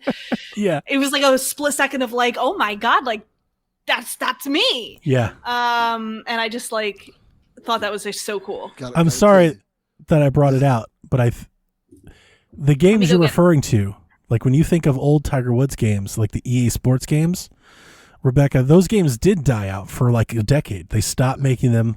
They quit making them. And then what came up was a game called The Club, which is this kind of simulation style golf game that came out towards the last end of the Xbox One, PlayStation 4 gen. And that game got some traction that 2K bought the studio, HBO Studios, and then they licensed PGA and the PGA Tour games came back. So these are different franchises. I stand corrected. It was 2001. Yeah. Look at that. Look at that. So realistic. I love the those fact games. that Rebecca was able to make a player and like that looks like me. It's some goddamn white privilege I've heard. I don't think that's ever happened. I don't think that's ever happened to me. Unless it's 2K basketball. That has never happened. And then I had this. Triple Play Baseball is the best. I remember that game. So good. So realistic. Let's go. And then I have this. Yeah, the GOAT. That is the GOAT. The GOAT. That is the one. I still think 06 is the GOAT, but that's the second GOAT. Dude, it still looks so bad, but I thought I was like, whoa, it really looks like the players. I still play those Maddens. Rebecca. Madden 04, 06 are still my favorite ones to play. Talk about somebody who should be canceled. Who is that? I didn't it's even Michael Vick.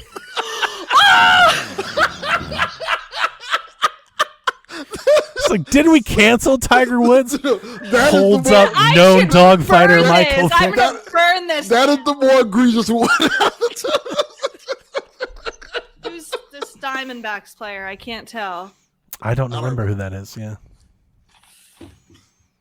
I forget the Diamondbacks exist sometimes. Me too. I'm like, oh, yeah. America has as well.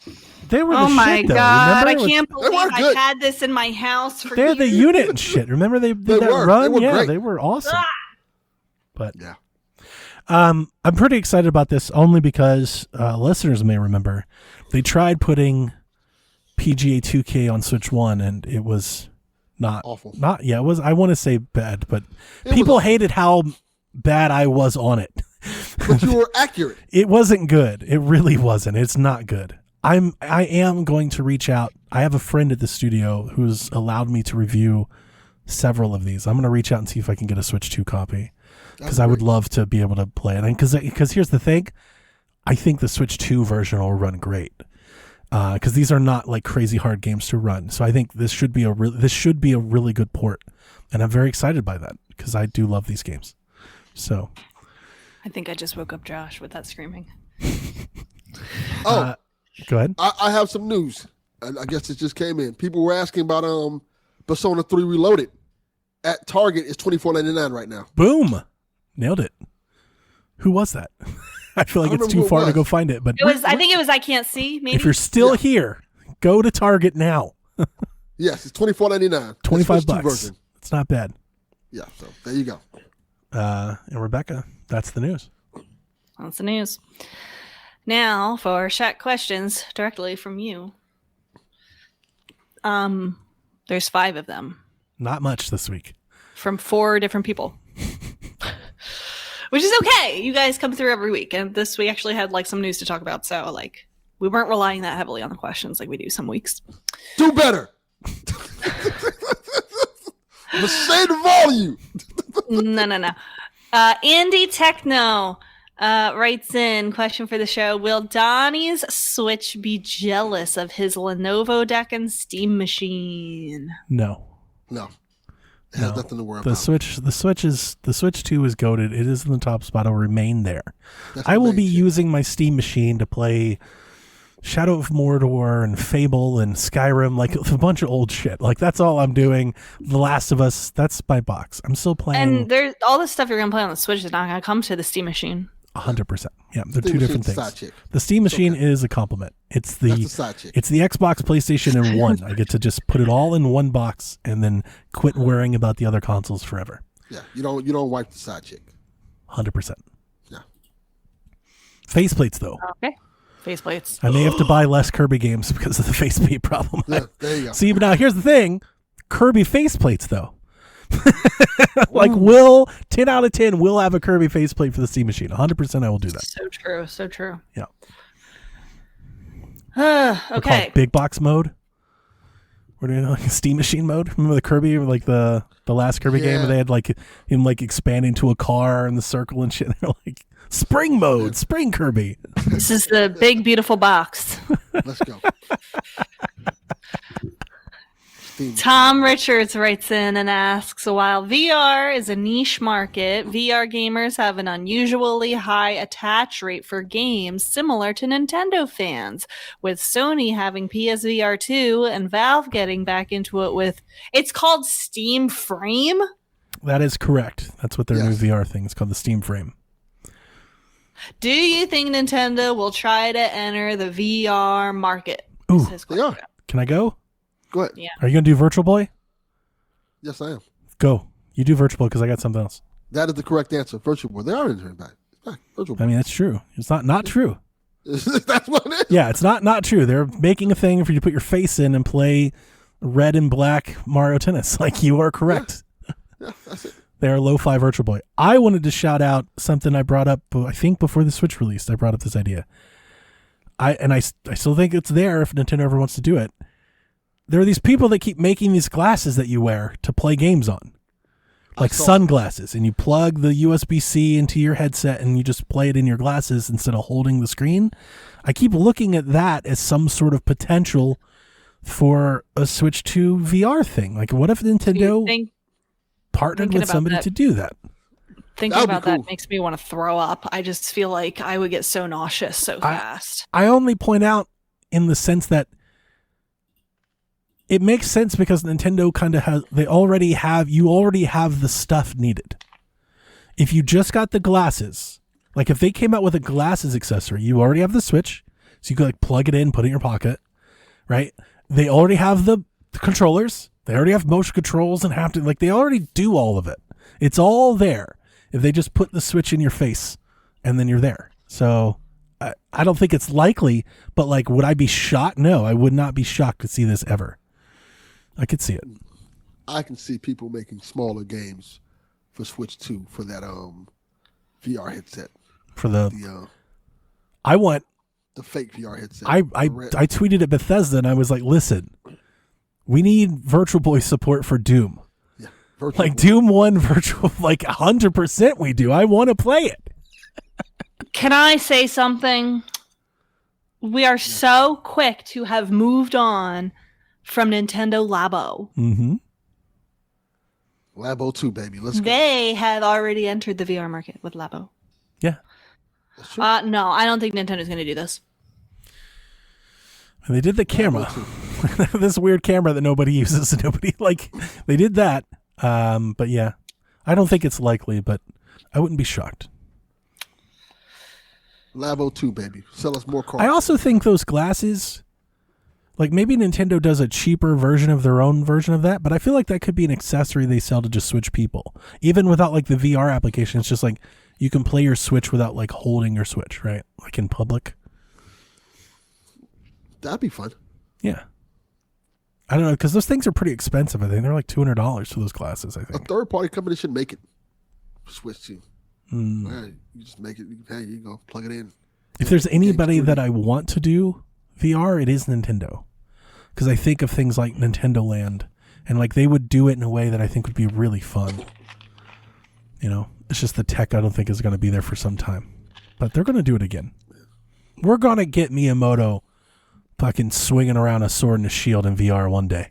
It's going to happen. Just think of the Wii. Think of everything you've seen. Yeah. I can literally envision it. They've been trying to do it for a decade. I'm positive it will happen. Rebecca's gonna be so happy he's gonna come out with this headset and he's gonna be like, I got it. Yeah. No, I will not be happy because I do not want VR. Miyamoto's my fucking dude. Let's go. No, I don't. Listen, I don't want VR. I get so sick. I literally throw up. Just teasing you.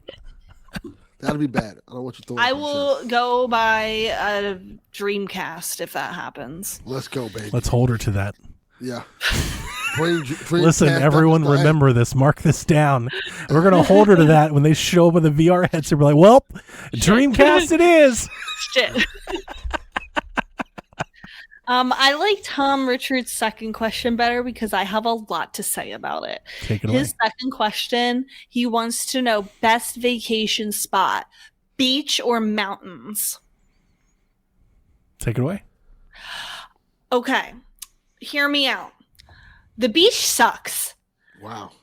You get sand all places that shouldn't get sand. It's very hot. I'm very prone to passing out. You have seagulls that are swooping down and stealing your sandwich. What the hell? What kind of hellscape beach are you going to? You're going New to Doom Beach? I'm going to Jersey That's beaches. The problem. Okay. That's the problem. You're going to fucking jail beach. Other beaches Jersey's have this the problem. Okay. Yeah. Everything I have to say does not apply to the Caribbean. We're talking about United States beaches. Okay. The ocean itself, disgusting. People pee in there. It's Jersey. There's shit in there. She's just there's describing like dead New bodies Jersey. in there. She's just describing New Jersey. Our beaches are nice down here. What you talking about? There's sea creatures, there's seaweed that touches your toes and stuff. The waves, don't even get me started on rip currents. People die. The ocean, you don't joke around about the ocean. That thing kills. Okay. Also, there's just too many people. When it's windy, you can get impaled by an umbrella. People have died. What? What? Yo, what? I'm so serious. People have died, Delvin. Like somebody's. I'm imagining it's going on over there. People are just getting. I've never heard of somebody being impaled by umbrellas. Let me show you. Let me show you. I will show you. What kind of Jason movie? Person impaled by beach umbrella. Look, lifeguard impaled by beach umbrella in Asbury Park. I'm never going to New Jersey. Look. Do they have a spear tip on the bottom or something? Like what? Yes, because you have to dig them into the ground. A lifeguard is in the hospital after she was impaled by an umbrella at a New Jersey beach on Wednesday morning. The umbrella blew off the lifeguard stand. When she went to grab the umbrella, it struck her. It struck her. Destination. This is who knew that the final boss was just New Jersey. South Carolina woman dies after she was impaled by a beach umbrella. That's so sad. Okay, so now we know how horrible the beach is. Let's talk about how wonderful the mountain is. First of all, it's not 1,000,000 degrees where you're going to die of heat exhaustion. It's cold. We like the cold better than the heat. Okay. There's not as many people. We hate people. We want less people. Okay. It's prettier in all times of the year. Autumn leaves, beautiful. Mountains, beautiful. Snow-capped peaks, beautiful. There's more to do. Hiking is so peaceful and wonderful, and you're one with nature. Amazing. A lot of serial killers in the mountains. No. Cult leaders. A lot of cults in the mountains. Skiing and snowboarding. I love skiing and snowboarding. It's so much fun. Tubing, amazing. Fun. Okay. Some of the best places in the whole country, like Vermont and Colorado, those are so liberal and nice. Mountains, beautiful. XBS kind of said it. Well, we're not rock climbing. We're just hiking like a normal trail. Okay. Long, scenic drives. Beautiful. I'd be scared of the beach and not mentioning sharks at all. Yeah. Sharks the umbrellas are the threat. Sharks don't attack the umbrellas. people. Sharks don't kill people. Umbrellas do. They do. They do. Also, oh shit, there's an umbrella over there. Run. Let's say that you're renting a house at the beach versus renting a house at the mountains. It's much cozier with prettier aesthetic in a cabin versus that overdone Anchor Beach lifeguard aesthetic. It's too overdone. Bears are cuter than sharks. Yes, you're right, Yarden. The weather is better. You're right. There are lakes at the mountains, so you can still enjoy. You can still enjoy. That is the correct answer, Yarden.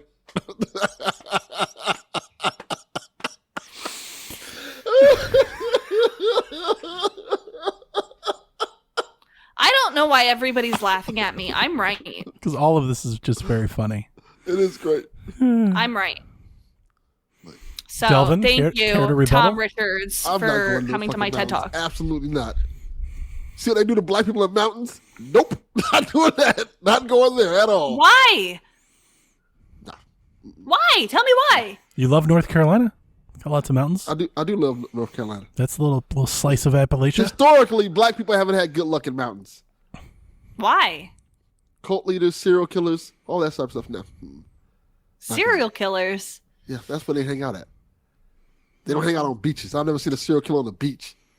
That's funny that, because I was going to say serial killers ever, but also, I think you're absolutely right. I don't know of a beach serial killer. I don't think that's a thing. There's no South Beach serial killer. Yeah, that's not a real thing.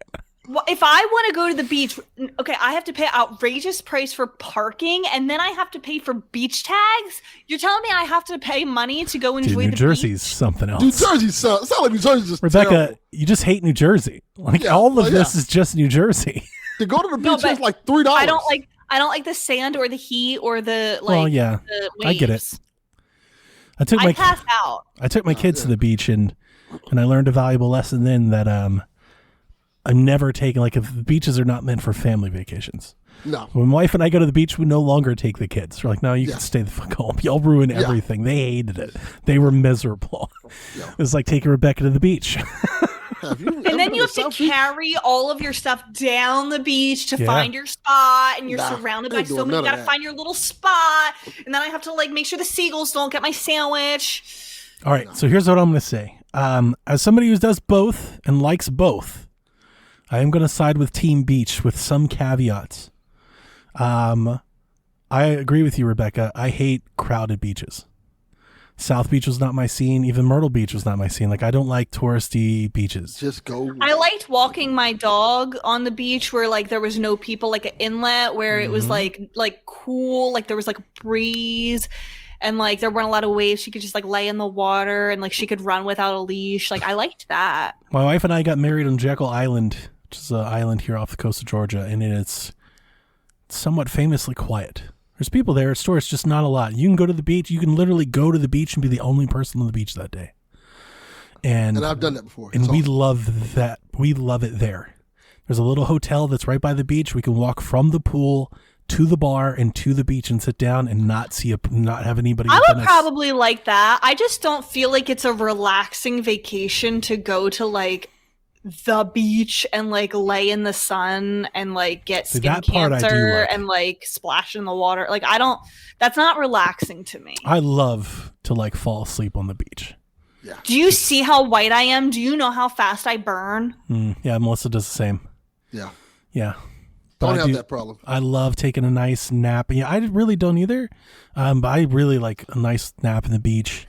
Feel that breeze, smell the ocean. Like, I love it. It doesn't get any better. Or after dinner, that's maybe more my favorite thing to do. After dinner, have a nice drink and kick off the sandals and go sit in the beach and listen to the waves and just talk, just hang out with Melissa and kind of, make out and drink and just enjoy the beach together. That's a great time. It's sandy. You get sand everywhere. Yeah. I'm a fan of both. I like reading on the beach if the sun's not like making it impossible to read. You need an umbrella. Yeah. Oh, I'm not getting impaled. I have to sit under the umbrella though, or else I get burned. I'm just imagining somebody going to lift their umbrella and Rebecca like jump like a cop. Just tackles the person. Yeah. I just saved your life. You're welcome. They're like, who is this crazy bitch? I'm telling you, look it up. People have gotten impaled and died. Yeah. Look here, I watched the documentary Until Dawn. And the mountains don't seem very safe to me. You got Wendigos out there killing people, got this guy with a fucking mask and a chainsaw. Nah, I go in there. Anyway, mountains. John 32 asks if y'all... we answered this. Killer Black Friday sales in stores. Please feel free to mention on the pod. We'll be in the U.S. John 32 is Canadian? It's coming into the States. The invasion. That's why he spells John so weird. It's a Canadian thing. It is? The Canadian invasion. Yeah. Why is he coming here? You don't want to come here. You might not. Black Friday deals. You might not. I put some in the chat. I put some in the Discord for Target. Why would you leave beautiful Canada? That's a good point. Canada is beautiful. I have not seen many like SD Express card deals. I saw one and it really wasn't a deal as much as it was like back in stock. So. Wait, I saw it was for like $80 for 520 gigabytes. Yeah, I don't think that's really much of a deal. It's not? Not really. John 32, I don't think so. If you're a fan of like Blu-rays and DVDs, Walmart always has fantastic deals on them if you go to a Walmart store. Like $5 Blu-rays. Do you ever order anything off of Groove? Whatever that is? I don't think I have. Wario got me this week. There's this website called, I think it's Groove. GRUV. I got the F1 movie and Lord of the Rings War of the Rohirrim for $12 each. That's a great deal. It's 4K Blu-ray and digital. And I just bought that damn F1 movie for like $20. Yeah. So I was pretty happy. I was like, thanks, Wario. My first time ever using the website. It was all right. But they got a lot of stuff on here too. This is a great site. Mm-hmm. I don't know of any others. Not really. Just you can get Princess Peach Showtime. Yeah. Go to Walmart. Or Splatoon 3. Walmart's a good place to go for deals like that. We have a Canadian entering our country, and the place that you Do decided not tell to them to send go to him is to Walmart. Walmart? No. Of course. That's the perfect place to go to. In that Jersey, of all places, I'm assuming. Like, you just get this man murdered. That describes America in a nutshell. Okay, here. I think that I Can't See says the sensory experience at the beach. He loves it. That's the part I hate, the sensor. I have sensory issues, like with sand and like, I don't, You really hate sand. Yeah, you got this thing against sand and umbrellas. The sensory, I don't like. And like it's bright. I don't like bright. You got to go at sunset. Yeah. I'm not trying to be out at the beach at early or noon. Late. Yeah, early or late. We go at sunset. Yeah, you don't go in the fucking We need it to be all right pink and orange and put your feet in the sand. You need a drink with an umbrella in it. No. You're out here trying to hike and shit. I'm not doing any of that. I'm not trying to walk in the woods. Like, what? Horrible. To me, what mountain means is I go to a cabin at the foothill of the mountain and I don't leave the cabin. That's mountain vacation to me, is you stay in the cabin. Then you have that other documentary that happened, Cabin in the Woods. Can't have that happen. That's the fun part. The one downside about the mountains is people feel obsessed with displaying the dead bodies and heads of the animals that they kill, and I think that's horrible. Never come to Georgia.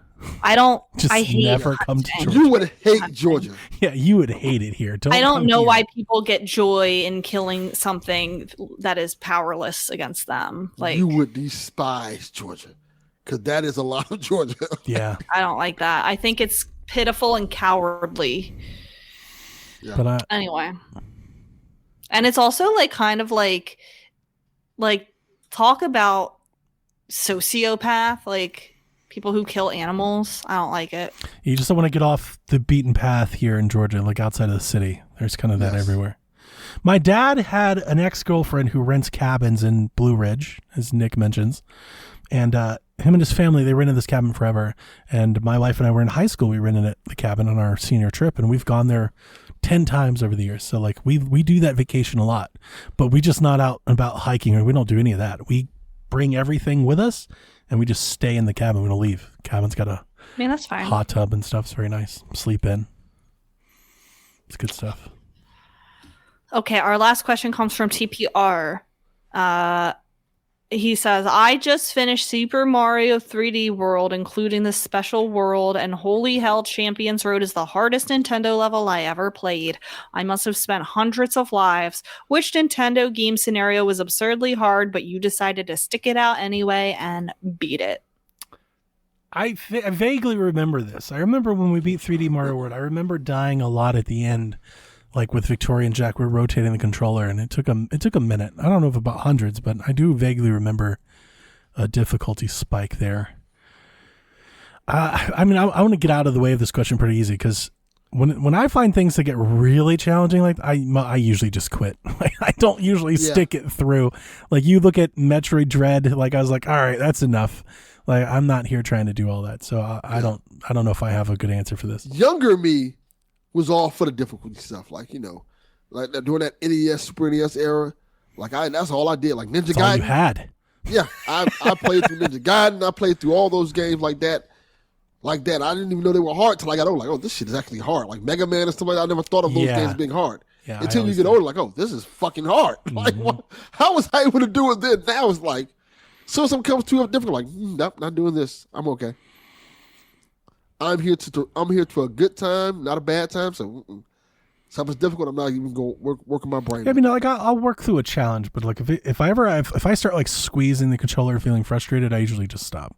Yeah, I don't like feeling like that. I don't want to feel stressed out. I don't get that way often, but Dread got me there. I got enough where I was like, all right, it's time to finish. It's time to be done with this. I'm trying to think specifically of Switch experiences that were like this, where like it was hard for me. I definitely agree about Metroid Dread. The Ravenbeak fight at the very end took me probably almost as long as the entire game before it did. That was really hard for me. Yeah, and then I thought this was really hard. Josh like got it in not that many attempts, but it took me a long time, is the Splatoon 3, the final level in Splatoon the single 3 player. was pretty tough, yeah. To get those bear ears, that like final last challenge where it's like a huge gauntlet is so long and there's only 3 checkpoints in the whole thing. That I had a really hard time with, especially the spiral part where you hit all the targets going up.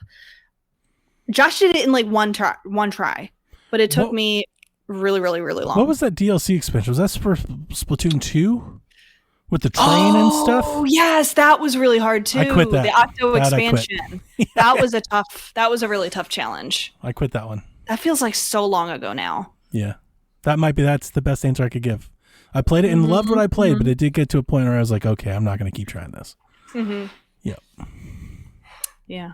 And I'm just like not super great at games, so like maybe those were not as hard for some people, but like there's a challenge. But I'm like you, Donnie, like for most things, like I just give up. Yeah, it's not even that big of a deal. I'm just like, well, okay. I'm not just not going to. I got my fill. Yeah. Yeah, that's the rule of Shaq. Quit. Just give up. Sorry, That's the rule of Shaq. I don't know about all that. Yeah, just give up. There's definitely a level. I don't know what it is, and it's not like I've never claimed to be good at games, but I don't think I'm bad at them either. You know, like I do Death's Door and Ori, and I've beaten all those. So, like, you know, generally speaking, I think I'm average at least.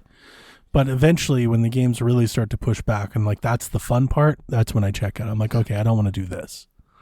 That's for all you kids out there. If times get too hard, fucking quit. Don't need this shit. I mean, I can get behind that. Yeah, Just you don't need that shit. Like, yeah, what are you doing? Do something else. Yeah, just do something else. There's a million things to play. Like, I just don't like that feeling. I don't like that frustrated. Like there's people that love that. Like, that's why they play games. I'm the opposite of that. That's not why I'm here.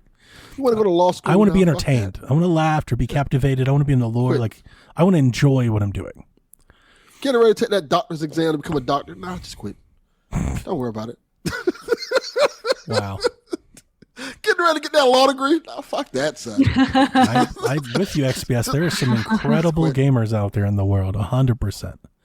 I've always said I thought I was really good at Mario until Mario Maker came out, and I think I don't know if I have ever played actually Mario. Yeah. Right. Not like some of these other people who played Mario. Apparently, I'm like, I don't even know how have they been training in dojos for this the whole time? Like fucking Goku came out of nowhere. Who are these fucking Super Saiyans? Yeah. I didn't even know you could do that. That is correct. It's called not having a job. They're jumping off of turtle shells to grab other turtle shells to jump off other, and all in midair. Like, some of it, like Japanese players, are like totally on another level. Where the fuck does Mario Fu come from? What the hell? It's like in Splatoon, if like I'm on a team and then like we're up against like a Japanese team, it's like, okay, we lost before it even starts. Mario Maker was really a great example of this because they opened up the creative levels. The first thing I did after I played like 2 really hard is I just turned off those difficulty levels. Like, welp, this is a realm I have no business being in. So just anything more harder than that, just get rid of it. Like, I'm really glad they had a Yarden. Yeah, Yarden. Shout out to Yarden. He's a nice person. What did he do? In the middle, so when I was like looking up something on Steam based on our conversation, and then I saw something was on sale or whatever, and I put it on my wish list to remember to look at it later, and it was like $5, but he bought it Nice. in the middle of this podcast. Nice, he's great at stuff like that. Thank you, Yarden. I already told him that he gifted me something a little while ago, a couple of weeks ago, maybe it was a couple of months ago at this point, that I promised I would play before our holiday show. So I'm going to do that. I have one that I really want to play, but there's just no deal on it, so I don't think I'm going to get to it before the end of the year. I think that's it. I think I'm done. I'm just going to Skyrim. I feel really bad about my top game list this year. That's fine. Told you. My top game of the year was not even nominated on the Game Awards with Geoff Keighley, and I'm really upset about it. I can't wait to talk about it. Geoff. I don't pictures in that show. Nobody's talking about my favorite game of the year. Nobody's talking about that Game Awards, so it's fine. Yeah. Well, mine's Hyrule Warrior, so it's like a 7. Everybody hates it off the get. So I'm like, well, I get it. Nobody likes it. Sure. Mine's is a little ditty called Breath of the Wild. Yeah, I mean, so that's what I want to say. My favorite game of the year was me replaying Breath of the Wild. That is the most fun I've had this year. I think that's valid because it's a Switch 2 upgrade. I usually never include re-releases in my list. But if I did this year, my whole list might be that. Mine's Breath of the Wild. Like, that's the issue. If I did it this year, my top 5 might just be that. I think that's fine. That's fine. Well, I mean, we don't have any rules, so yeah, we can do whatever we want. Here's what I'm thinking I'm going to do. Is I think I'm going to read my top 5 from this year, like all at once, like real quick. These are my favorite games. And then as we go round robin, I'm going to talk about my 5 actual favorites from wherever ago. I think that's fine. ROM hacks, Skyrim, Breath of the Wild. I'm all for it. Because that's more, I feel like that's more representative of what my year has been. God, I got to get my Backlogged up to date. Do you guys use Backlogged? Mm-mm. I do, but I don't keep it updated. I just have a spreadsheet that I routine every couple months. I'm gonna try to update that today. That's the backlog. And then there's a good chance that game that he bought me before, it's called. Did you guys play And Roger? Did y'all play that? I've never heard of that. Maybe maybe I spoiled, but that's the one that he wants me to play before the thing. It'll probably make it because I feel like this year's been kind of all over the place. That's the best part about having these sort of shows is that you'll get a bunch of different perspectives and a bunch of different stuff. That's why we do like our horror movie show is that you get everyone should be able to grab a few things to go try out from that, I think. Yeah. Yeah. Very true. Okay, I'm looking at the Rogers game. Variety is the spice of life. He said it's short. So I wonder if today. Do you think Claire Obscura is going to dominate like our PSVG show like it will all the other Game of the Year shows? No. Because I feel like that's going to dominate the Game Awards, right? Like that's going to win all the things. Yeah. I don't think it'll dominate the PSVG show. I'm wondering how many of us will bring that up.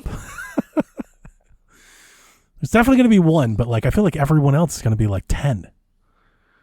We as an outlet, like we generally kind of skip that one. Yeah. Interesting. I have no care. Like I do not care about that. I got to tell you right now, Same. It's not on my list.